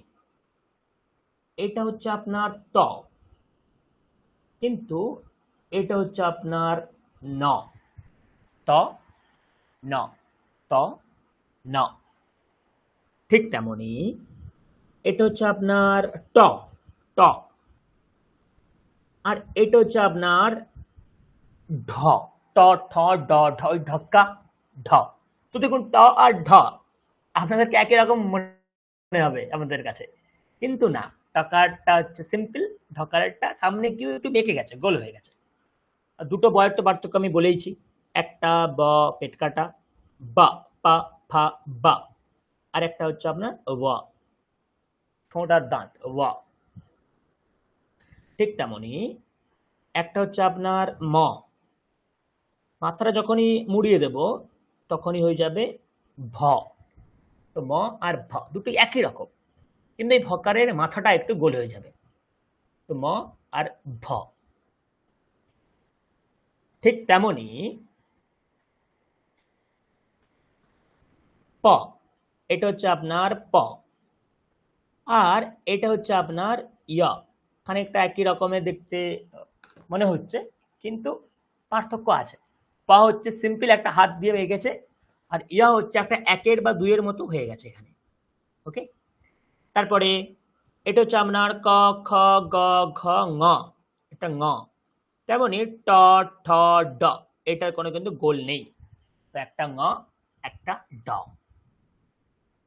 আর এই হচ্ছে আপনার ইয়, মাথাটা একটু বাঁকিয়ে দিলেই হয়ে যাবে আপনার থ। তো ইয় আর থ। তো সংস্কৃতে এই বর্ণগুলিকে লেখার সময় আমাদের একটু সাবধানতা অবলম্বন করতে হবে। হয়তো আমরা যখন লিখবো ঠিক লিখবো, কিন্তু যখন পড়বো তখন একটু কনফিউশন সৃষ্টি হতে পারে, এটাকে ঘ বলবো না ধ বলবো। তো এইভাবে কিন্তু আমরা বর্ণ বিশ্লেষণ বা পার্থক্য ফারাক বুঝতে শিখি। ওকে, একবার দেখে নিন, বা আপনারা চাইলে স্ক্রিনশটও নিয়ে নিতে পারেন, অথবা আমি তো পিডিএফ তো দিয়েই দেবো, অসুবিধা নেই। সামনে যাই, চলুন তাহলে। বইটা থাকলে কি সুবিধা হতো, আপনারা লেখার একটা স্কোপ পেতেন। দেখুন প্রত্যেকটা বর্ণকে লিখতে বলছে 5 বার করে, লিখলেই আপনাদের অভ্যাস হয়ে যাবে, অসুবিধা নেই কোনো। এবারে সংযুক্ত বর্ণ সংস্কৃতে আমরা কিভাবে লিখব তার একটা ধারণা আমরা এখান থেকে পাবো। আমার কথা শুনতে পাচ্ছেন তো আপনারা? একটু উত্তর দিন কেউ।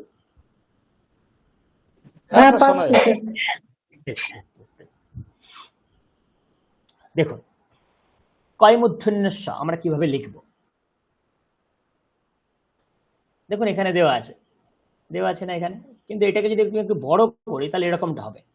আপনারা খাতায় লিখবেন, প্রথমে একটা এই লম্বা লাইন টানবেন, তারপরে এই মোটামুটি এখান থেকে একটা লাইন টেনে এই দেবেন, নিচে এই দেবেন। এটা হচ্ছে আপনার কয়মূর্ধন্য ষ। উচ্চারণটা কি হবে? ষ, ক্ষমা ক্ষমা ক্ষমা ক্ষমা ক্ষমা, ক্ষমা আমরা বাংলায় বলি ক্ষমা ক্ষমা, কিন্তু সংস্কৃতে ক্ষ বলি, ক্ষ, ক্ষমা ক্ষমা ক্ষমা ক্ষমা ক্ষমা ক্ষমা। ওকে, ক্ষ। আবার লিখুন একবার, 1 2 3 ষ। তেমনি তয়রা ফালা কিভাবে লিখবো? সিম্পল, একটা লাইন টানুন, এই একটা দিন এই একটা দিন, ব্যাস হয়ে গেছে। তয়রা ফালা, পাত্রম পাতা, পাত্রম, সামনে একটা প লিখুন, পিছনে একটা ম লিখুন, হয়ে গেছে পাত্রম পাতা। আর জ্ঞানম বর্গীয় জ, ইয়া কিভাবে লিখবো আমরা? 1 2, এটা হচ্ছে জ্ঞানম জ্ঞানম জ্ঞানম জ্ঞানম। ওকে, তো ক্ষ ত্র জ্ঞ, ক্ষ ত্র জ্ঞ, ক্ষ ত্র জ্ঞ।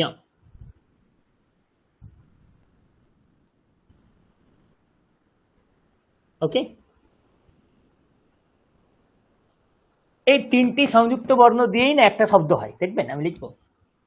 প্রথমে কয় মূর্ধন্য স দিয়ে আমরা লিখলাম, একার দিলাম একটা সে, তারপরে একটা তৈর ফলা দিলাম, শ্রদ্ধ তারপরে একটা, হ্যাঁ, তো ক্ষেত্রজ্ঞ। ক্ষেত্রজ্ঞ মানে হচ্ছে ভগবান, ক্ষেত্রজ্ঞ। তো তিনটি সংযুক্ত বর্ণ এখানে ব্যবহৃত হয়েছে। তো আপনাদের কাজ এই ক্ষেত্রজ্ঞ এটাকে বর্ণ বিশ্লেষণ করতে হবে। বলুন আমরা কি কি বর্ণ পাবো এটাকে ভাঙলে, চেষ্টা করো। ক্ষেত্রজ্ঞ এটাকে ভাঙলে আমরা কি কি বর্ণ পাবো? ক, স, তারপরে হ্যাঁ, গোটা বলবেন, কয় কয় হলন্ত এরকম বলবেন, কয় হলন্ত এরকম বলবেন। আচ্ছা আচ্ছা, হুম, হ্যাঁ, কয় হলন্ত, স মানে মূর্ধন্য কয় স, হলন্ত, মূর্ধন্য স হলন্ত। হুম, এ, এ, তয়ে হসন্ত, তয় হলন্ত, হলন্ত, র, রয় হলন্ত, হ্যাঁ, রায় হসন্ত, ইয় ইয় জয় ইয় হলন্ত, ইয় তাই থাকবে, কি? এরপরে তাই ইয়। কি? তাই কি?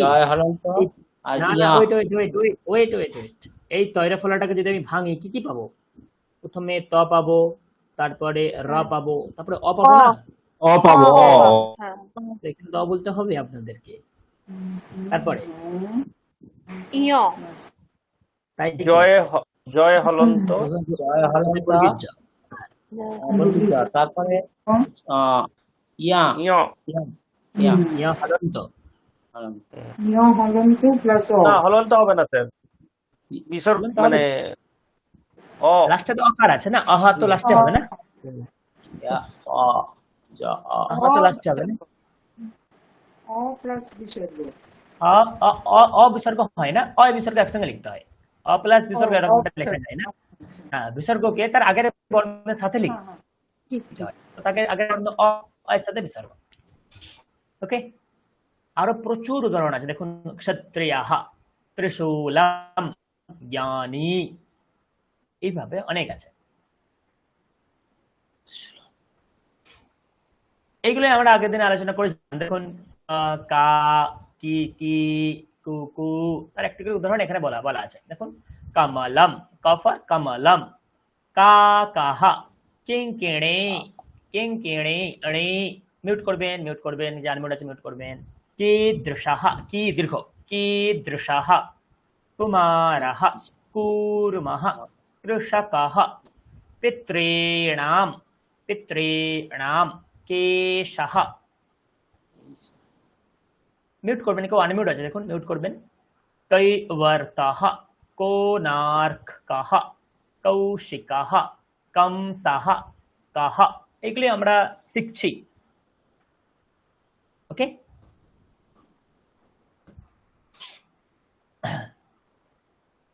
দেখুন এগুলো আমরা অভ্যাস করে এলাম না। কা কা, কি কি, কু কু, ক্রি ক্রি, এটা দীর্ঘ আছে, এর প্রয়োগ খুব একটা নেই। কি, কাই, কৌ, কৌ, কম, কাহ। ওকে, তো দেখুন কা কা, এগুলো ওই পিডিএফ ছিল আমার।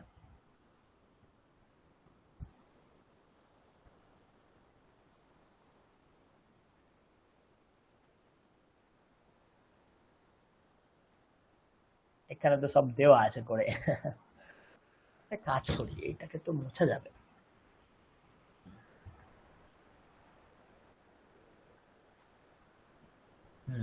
ঠিক,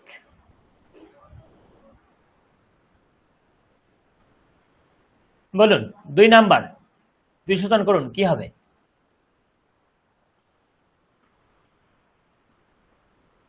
একটু এটা এগুলোকে মুছে দিই।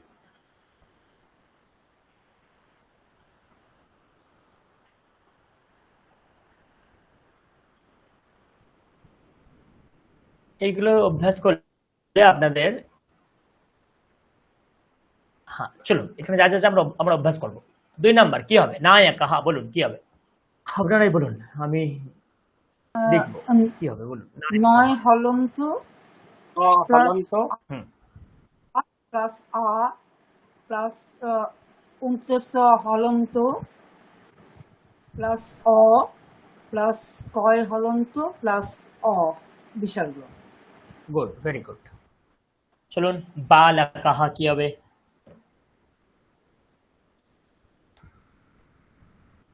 ব হলন্ত আ আ আ, ব হলন্ত আ। আচ্ছা, তার ল ল অ হলন্ত অ অ আ, ক ক আ, ক অবিসর্গ অবিসর্গ, কয় হলন্ত অবিসর্গ। বেশ। 8 নাম্বার বলুন কি হবে? বাকিরাও বলবেন। ন হলন্ত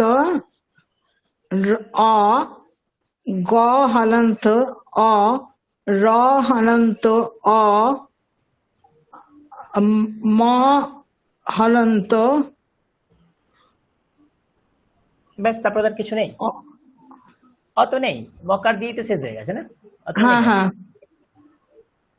চলুন 10 নাম্বার কি হবে?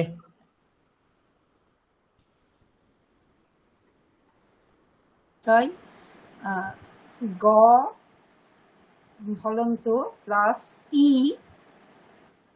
প্লাস ই না, ই ই স্মল প্লাস ই না। র হলন্ত প্লাস ই বিসর্গ। Very good. ব্যাস, তারপর তো ইজি আছে, কোন তো কঠিন নেই।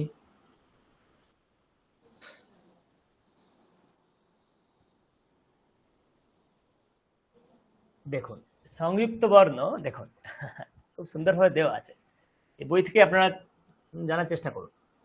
তো ডবল ককে আমরা কিভাবে লিখবো, দেখুন লেখার পদ্ধতি এখানে করে দেওয়া আছে এবং তার সাথে তার উদাহরণ কিছু দেওয়া আছে। কুকুটাহা মুরগি, ওকে, মুরগি না মোরগ, যাই হোক কিছু একটা হবে, মুরগি মুরগি হবে হয়তো, মোরগ হবে কুকুটাহা। কুকুটি মানে মুরগি, হ্যাঁ পুংলিঙ্গ। ওকে, তো কয় ককে কিভাবে লিখবো? দেখুন এইভাবে লিখবো কয় ককে। উঙ্গই ক কিভাবে লিখবো? নিচে উঙ্গ, নিচে ক, অঙ্কুরাহা অঙ্কুর। আপনাদের মধ্যে কেউ একজন মিউট আছেন মনে হয়, একটু আনমিউট করবেন, না হলে রেকর্ডিং অসুবিধা হবে। হ্যাঁ হ্যাঁ, আমি হ্যাঁ স্যার, একটু আনমিউট করে দেবেন। প্রচেত বাবু কিছু প্রশ্ন করবেন? সাদিকা ম্যাম প্রশ্ন করবেন আপনারা? না স্যার, এটা আগের প্রশ্নটা করার সময় ওটা রেজ করা ছিল, সরি। ওকে ওকে ওকে, নো প্রবলেম। বেশ, চলো চ ককে কিভাবে লিখবো? প্রথমে চ তারপরে ক। তো প্রথমে চ, তার সাথে ক জুড়ে দেবো। তো এইভাবে, যেহেতু আমরা ব্যাকরণ না সংস্কৃত ভাষা শিখতে চলেছি, অনেক সময় বিভিন্ন সংযুক্ত বর্ণ আমাদের সাথে আসবে, আমাদের কাছে আসবে, আমাদেরকে পড়তে হবে, লিখতে হবে। তখন আমরা সেগুলোকে ট্যাকেল কিভাবে করব, তার জন্য এই জিনিসগুলো আপনাদেরকে জানা প্রয়োজন। ওকে, তাহলে আমি চাইলেই শুরু করে দিতে পারতাম লিঙ্গ বিভক্তি বচন শুরু করে দিতে পারতাম না, শুরু করার আগে অনেক কিছু জিনিস আছে, এগুলো জানা প্রয়োজন। এইগুলো একবার জেনে গেলে তারপরে জিনিসগুলো তো অনেকটাই ইজি হয়ে যাবে আপনাদের কাছে। বেশ, একবার দেখুন, পিডিএফ পাঠিয়ে দিলে আপনারা আরো ভালো করে বুঝতে পারবেন। র তার সাথে ক যুক্ত করলে কি হবে, এরকমটা হয়ে যায়। আমরা বাংলায় লিখি না অর্ক, সূর্য, অর্ক এরকম লিখি না, সংস্কৃত সেম। এটা হচ্ছে রেফ, অর্ক। সংস্কৃত রেফটা হচ্ছে উপরে, অর্ক। ওকে, খেয়াল করে দেখবেন কয়ের সাথে কিন্তু যুক্ত হচ্ছে। ক কিন্তু দ্বিতীয় বর্ণ, প্রথম বর্ণ যা কিছু হতে পারে এবং সম্ভাব্য সেইগুলো দেওয়া আছে, কিন্তু পরে যদি ক থাকে তাহলে কিভাবে যুক্ত হবে, এই ক্রমে কিন্তু আমরা এগোচ্ছি। ওকে, তারপরে দেখুন খ, বর্ণগুলি ক্ষয়ের সঙ্গে যুক্ত হলে কিভাবে হবে? দেখুন শৃঙ্খলা, উৎখননম উৎখনন করা, স্খলনম স্খলনম মানে ভুল হওয়া, কেউ কথা বলতে বলতে আটকে গেল, তাকে আমরা বলি স্খলন, স্খলন হলো তার। ওকে, তো গয়ের সঙ্গে গ যুক্ত করলে কি হবে? অঙ্গুলি, খড্গহ, মুদগারাহা, মুদগারাহা মানে হচ্ছে আপনার সেই মুগুর। হ্যাঁ, মার্গাহা ফাল্গুনাহা। তো এর মাধ্যমে আপনি বিভিন্ন শব্দও চিনতে পারবেন। তো আমি যখন পিডিএফটা দেবো, বইটা একবার আপনারা কিন্তু দেখবেন ভালো করে, প্রথম থেকে একবার দেখতে দেখতে যাবেন বইটাকে, তাহলে অনেক নতুন নতুন তথ্য আপনারা পাবেন, শিখতে পারবেন, জানতে পারবেন।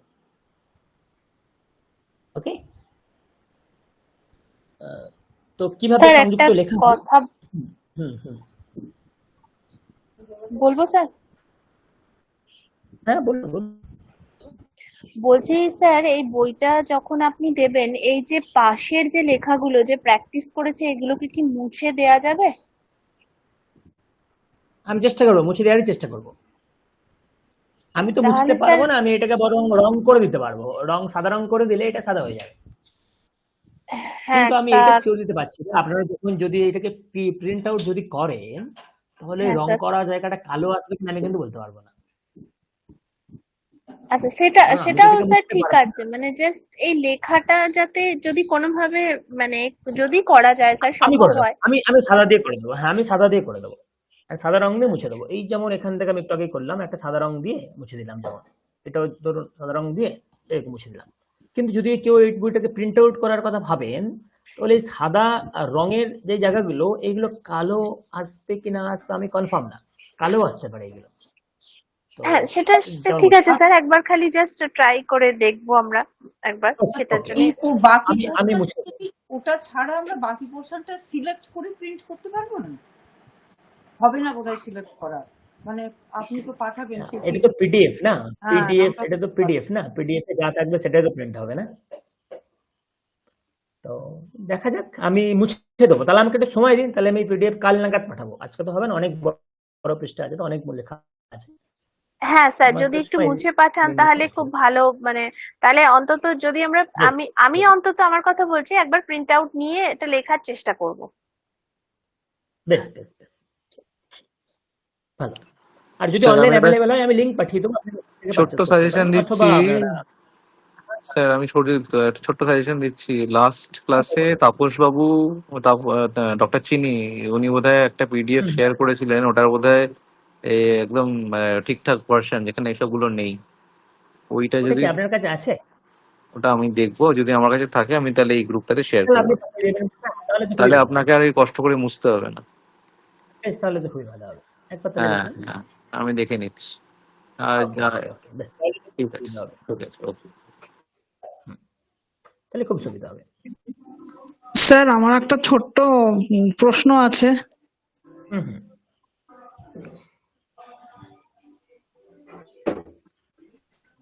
বলুন ম্যাম।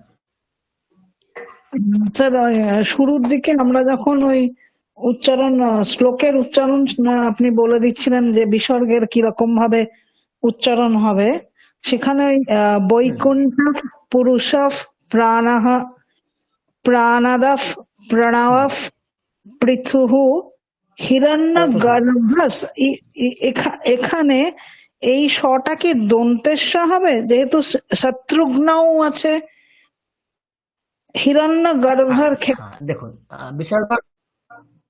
বিসর্গর পরে কোন স আছে দেখুন? বিসর্গ হিরণ্য পরে গর্ভ বিসর্গ আছে না, বিসর্গের পরে কোন স আছে? তালিবস্য তাহলে আছে, বিসর্গটা তালবস্যই হবে। তাহলে তালিবস্যই হবে। তাহলে বিসর্গের জায়গায় তালবস্যই, যেই স থাকবে সেটাই হবে। যদি বিসর্গের দন্তস্ব থাকতো তাহলে বিসর্গের জায়গায় দন্তস্ব হতো, যদি বিসর্গের পরে মূর্ধন্য ষ হতো, তাহলে বিসর্গের জায়গায় মূর্ধন্য ষ হতো। যেহেতু তালবস্য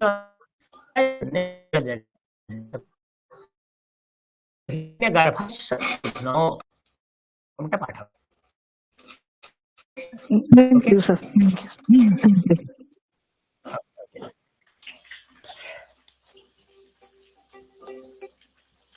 ওকে, বেশ,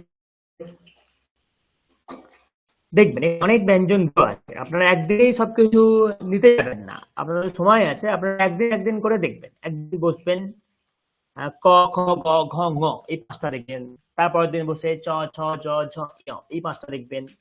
এইভাবে যদি দেখতে থাকেন না, তাহলে দীর্ঘ সময় ধরে দীর্ঘ জিনিস দেখতে থাকলে না আপনাদের দীর্ঘ মনে থাকবে। তাহলে একদিনে সব পড়লে সব ভুলে যাবেন আপনারা। তো অনেক আছে, দেখুন এটা প্রায় 50 পেজের বই আছে, তো আপনারা ধীরে ধীরে যাবেন। আমি তো আর সব দূরই করাতে পারবো না, কারণ আমাদের সময় কম। তো এই জন্যে আপনারা একবার চেষ্টা করুন। আর আমরা তো ক্লাসের মধ্যে কিছু তো already দেবো। যেগুলো কঠিন কঠিন সেগুলো তো আমরা জানি, সেগুলো আমরা করি দেবো। দেখুন এখানে দেখুন, এই প্রতিটি বর্ণ ভেঙে আপনাকে করতে হবে। এর দ্বারা বর্ণ কি কি ভাবে আমার বর্ণ বা এই শব্দটি গঠিত হয়েছে, এই তথ্য আপনি জেনে যাবেন এখান থেকে। Okay.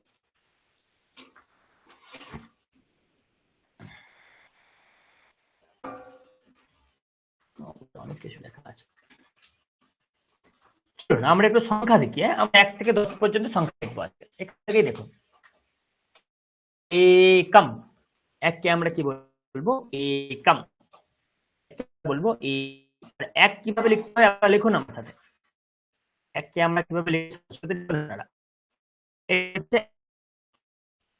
বাংলা সাথের একম, एकम, द्वे, द्वे, द्वय बहुत तो है, द्वा, द्वा, द्वा, द्वे, द्वे, द्वे, द्वे, द्वे, नेक्स्ट,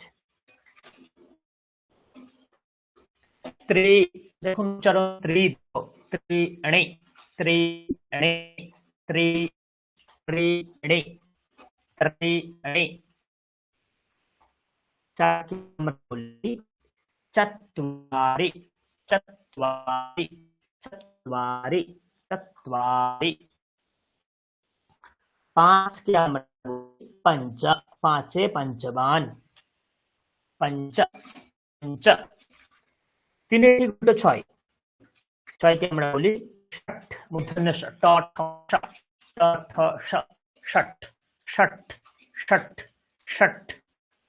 সাতকে আমরা বলে থাকি সপ্ত, সাতকে আমরা বলে থাকি সপ্ত, 3 এর মতো সপ্ত। 8 কে আমরা বলে থাকি অষ্ট, 9 কে আমরা বলে থাকি নব। 1 থেকে 9 আপনাদেরকে লেখা শিখতে হবে। লেখা শিখে গেলেই আপনি কোটি কোটি লেখা পড়ে ফেলতে পারবেন, কোনো অসুবিধা হবে না। তো একম, দ্বে, ত্রীণি, চত্বারি, পঞ্চ, ষট, সপ্ত, অষ্ট, নব, তারপরে আসছে 10। পড়ুন, কেউ একজন পড়ুন, 1 থেকে 10 পর্যন্ত পড়ুন কেউ একজন। एकम, একজন একজন করে পড়ুন, আগে স্যার পড়ুন তারপরে ম্যাম পড়ুন। एकम, द्वे, त्रीणि, चत्वारि,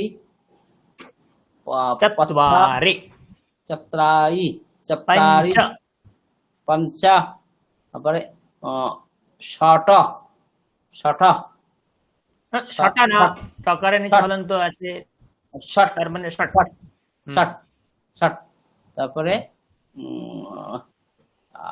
সপ্ত, সপ্ত, তারপরে ওটা তো বোঝাই যাচ্ছে না, লেখা আছে ওখানে সপ্ত, তারপরে অষ্ট, বোঝাই যাচ্ছে না, অষ্ট, অষ্ট, তারপরে তো আমি দেখতেই পাচ্ছি না। আর স্যার দেখতে পাচ্ছেন না? আমার তো আছে, চলে গেল। হ্যাঁ, এবার একবার বলছে নব, নব, নব, তারপরে নব, তারপরে হচ্ছে 10, 10, 10। 10। এবারে ম্যাম পড়ুন। एकम, द्वे, त्रीणि, चत्वारि। স্যার এটা নেই, মানে স্ক্রিনটা চলে চলে যাও। 3 চলে গেছে, এবারে দেখুন। হ্যাঁ, এবার এসছে পঞ্চ, ষট, সপ্ত, অষ্ট, নব, 10। বাকি কেউ পড়ুন। एकम, द्वे, त्रीणि, द्वे ना, द्वे, दे ना, বলুন দ্বে, দ্বে, द्वे, দ্বা, বলুন দ্বা, দয়ের পরে ভ, দ্বা দ্বা দ্বা বলুন দ্বা। द्वा হ্যাঁ দ্বে। दे दे হ্যাঁ त्रीणि चत्वारि पञ्च षट् सप्त अष्ट नव दश। ব্যাস ব্যাস ব্যাস, 1 থেকে 10 আমরা পড়বো আজকে, বেশি যাবো না। বাকিটা পড়ুন, স্যার কেউ দু একজন স্যার পড়ুন। 2 নম্বরটা স্যার একবার 2 নম্বরটা উচ্চারণটা করুন না। 2 द्वे द्वे द्वादश द्वापर द्वे द्वादश द्वापर द्वे द्वे द्वैव द्व द्व द्वन्द्व द्वन्द्व द्वापर द्वादश। ওকে, ঠিক আছে। হ্যাঁ বেশ।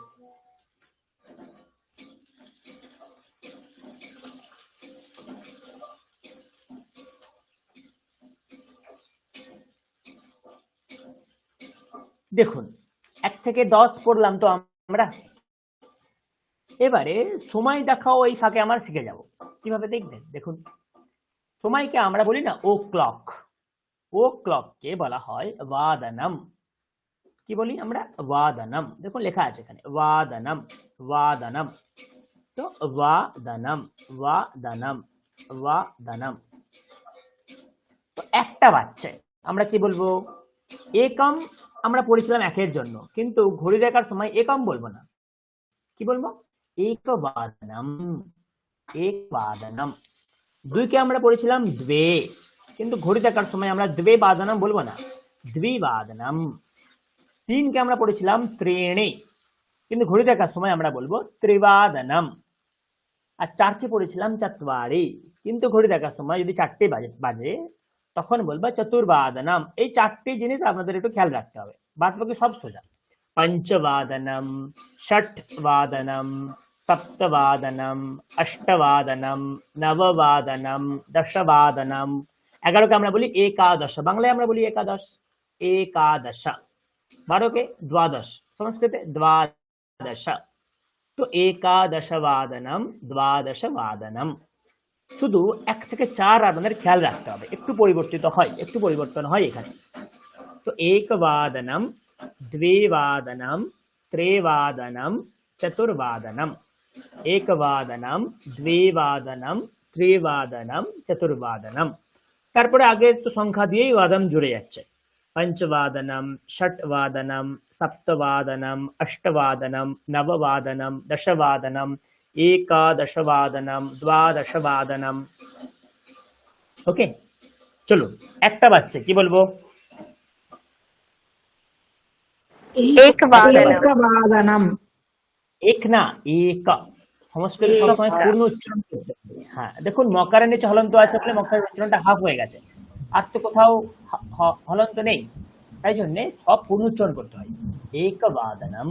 2টো বাজছে। দ্বিবাদনম। দ্বি না, দ্বিবাদনম। দ্বিবাদনম।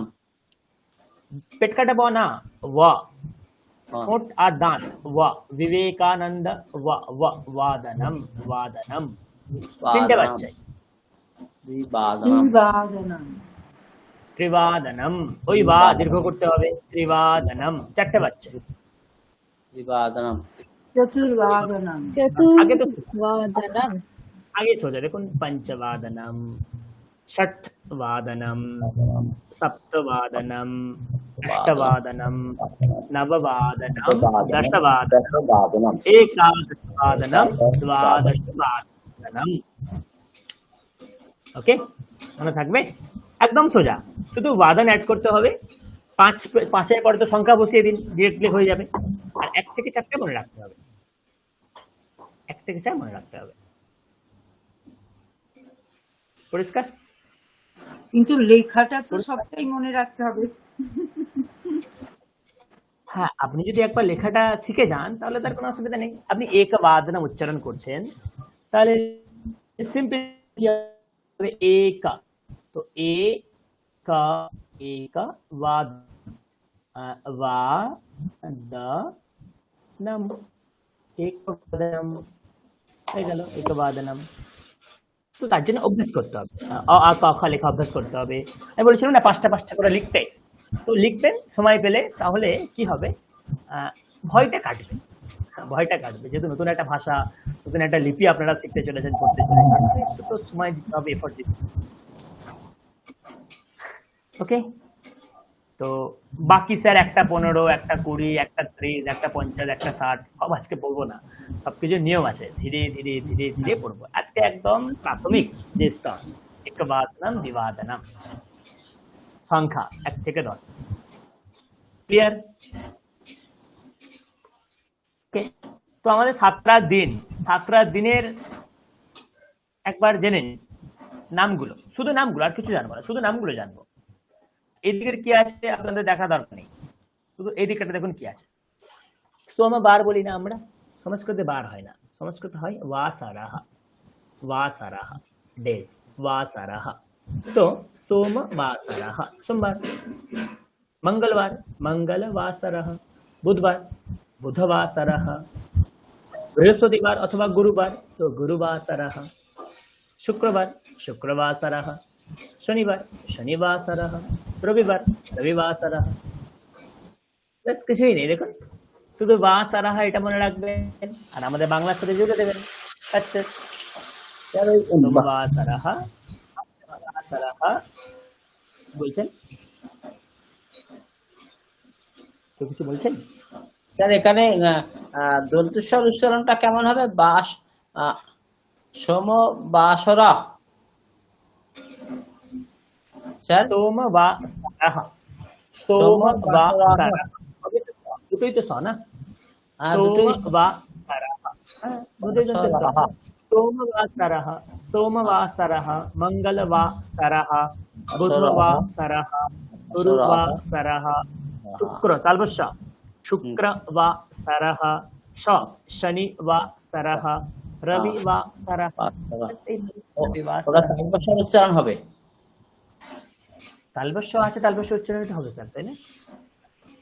দন্তুষ্ট আছে কোথায়? ওই সোম বা দন্তুস্বটা ওটা, হ্যাঁ দুটোই দন্তস্ব, ওখানে তো দন্তস্বর উচ্চারণই হবে। আমি শুক্রবার শনিবার বলছি, এখানে তালবস্য আছে না? হ্যাঁ সোমবাসরः এখানে দুটোই দন্তস্ব আছে, ওটা অসুবিধা নেই, কিন্তু শুক্রবাসরः শনিবাসরः এই দুটোতে কিন্তু মিক্সড আছে তালবস্য দন্তস্ব, তো এখানে একটু আমাদের খেয়াল রাখতে হবে। শুক্রবাসরः শনিবাসরः, ওকে।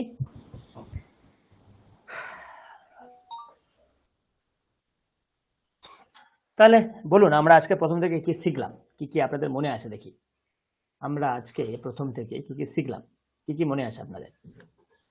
আমরা প্রথমে আজকে উচ্চারণ পড়েছি, মানে সংস্কৃত শ্লোক পড়েছি, তারপরে শ্লোক মানে শ্লোক মানে কি শ্লোক পড়েছি?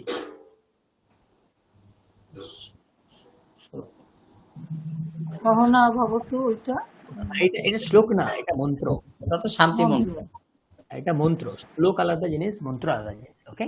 আমরা শ্লোক মানে অনুষ্টুপ ছন্দের যে শ্লোকগুলো হয় সেই অনুষ্টুপ ছন্দ সামান্য জেনে, হ্যাঁ আমরা শ্লোক উচ্চারণ পড়েছি, আর কি জেনেছি, আর কি শিখেছি? ওই বিসর্গর পরে কি হবে, ক খ প ফ থাকে পরে, উচ্চারণের বিভিন্ন নিয়ম শিখেছি, উচ্চারণের বিভিন্ন নিয়ম, আর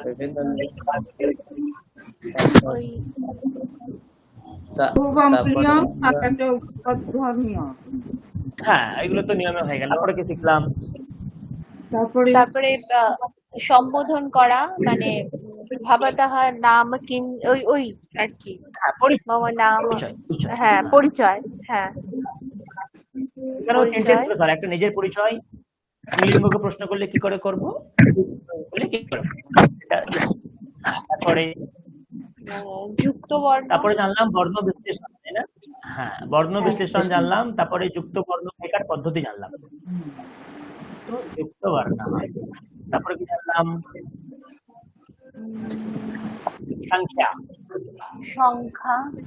সংখ্যা জানলাম 1 থেকে 10। তারপরে কি জানলাম? সময় সামান্য, দুটো তিনটে। তারপরে কি জানলাম? বার। তো এত কিছু আছে কিন্তু আমরা জানলাম, কিন্তু কম না, ধীরে ধীরে ধীরে কিন্তু আমরা অনেকটাই পড়েছি আজকে ছোট ছোট করে, অত ডিটেলসে কোনো ঢুকিনি, ছোট ছোট করে তো সামান্য সামান্য আমরা ভাগ করেছি। ওকে, তো আজকে আপাতত এত দূরই ঠিক আছে আমার মনে হয়, এর থেকে বেশি হলে অত্যাধিক হয়ে যাবে। পরের দিনে আমাদের যে ক্রম আছে সেই ক্রমে আমরা চলবো, ধীরে ধীরে লিঙ্গ প্রবেশ করবো, ধীরে ধীরে বচন, ধীরে ধীরে পুরুষ, ক্রিয়াপদ, ভূতকাল, ভবিষ্যৎকাল ইত্যাদি ইত্যাদি ইত্যাদি। তো এইগুলো হচ্ছে একদম প্রাথমিক স্তর, সংস্কৃতে ঢোকার প্রাথমিক মুহূর্তে আমাদের শিখতে হয়, এইগুলো শিখতে হয়। Okay ma'am, everyone. এটার কিন্তু পিডিএফটা আপনি দেবেন, কারণ আগে কিন্তু আমরা ওই স্প্লিটিং যেটা বর্ণমালার ওটা কিন্তু পাইনি কারোর কাছে। এটা আপনি পিডিএফটা দিয়ে দেবেন, ভালো কোন হবে। পিডিএফটা ম্যাম বলছেন? ওই যে এই যে আজকে যেটা পড়ানোর মাঝখানে যেগুলো ওই যে নায়ক ঘট ওগুলো যে আমরা মানে স্প্লিট করলাম যে বর্ণমালা, হ্যাঁ, যেটা মুছে দেওয়ার কথাটা হলো যে মুছে দেবেন বা কিছু, হ্যাঁ, ওটা নিশ্চয়ই কিন্তু নিশ্চয়ই। আমরা আগে পাইনি, কিন্তু আমি মোটামুটি ট্র্যাকটা পাইনি কিন্তু। ঠিক আছে, আগে তো আমি দিইনি এটা, আগে তো না আমি দিইনি এটা, না কেউ একজন আজকে বললে পড়িয়েছি তাই জন্য আজকে দিব। হ্যাঁ হ্যাঁ হ্যাঁ হ্যাঁ হ্যাঁ, সুদীপ্ত বাবু, হ্যাঁ, না না, সুদীপ্ত বাবু আগের ব্যাচে উনি পড়েছেন, উনি জাস্ট কোনো কারণে পরীক্ষা মিস করেছেন বলে আবার এই ব্যাচে ভর্তি হয়ে উনি ভালো করে জানছেন। তো গত আমরা তো ব্যাচে একজন আমাদের প্রফেসর ছিলেন, হ্যাঁ হ্যাঁ, উনি ওটাই বলছিলেন যে ওনার কাছে একটা কপি আছে, সেখানে একদম পরিষ্কার করা আছে, সবকিছু মুছে মাছে রেডি করা আছে। তো উনি বললেন উনি ওইটা দিয়ে দেবেন, আর উনিও আছে, তারপর আমিও আছি, আমিও দিয়ে দেবো, কোনো অসুবিধা নেই। ঠিক, তো সবকিছু দিয়ে দেবো আমরা, আমি স্ক্রিনে যা যা দেখাবো টু জেড আপনারা সব পেয়ে যাবেন। হ্যাঁ হ্যাঁ, না আগে পেয়েছি তো সব ভালো ভালো ভাবে। হ্যাঁ, ওকে, তো আমার মনে হয় আজকে দূরই আপাতত ঠিক আছে। আপনারা ক্লাসটা এনজয় করছেন তো, ক্লাস বুঝতে পারছেন তো, এটাই বড় কথা। আপনারা নতুন একটা ভাষা শিখতে এসেছেন, আড়ষ্ট ভাবটা আমাদের কিন্তু কাটাতে হবে, যতক্ষণ আড়ষ্ট ভাব কাটছে আপনি ভাষা শিখতে পারবেন না। তো প্রত্যেকে মুখ খুলবেন, এটা আমার কাছে, আপনাদের কাছে অনুরোধ আমার, প্রত্যেকে মুখ খুলবেন, ভুল হোক, উচ্চারণ করলে তবেই তো আপনি জানতে পারবেন কোনটা সঠিক উচ্চারণ কোনটা ভুল উচ্চারণ, তাই না? তো মুখ খুলবেন সবাই। ওকে, তাহলে শান্তি মন্ত্র পাঠ করা যাক। ওম শান্তিঃ শান্তিঃ শান্তিঃ হরিঃ ওম তৎসৎ। শ্রীরামকৃষ্ণার্পণমস্তু। সবাই ভালো থাকুন, সুস্থ থাকুন, শুভরাত্রি।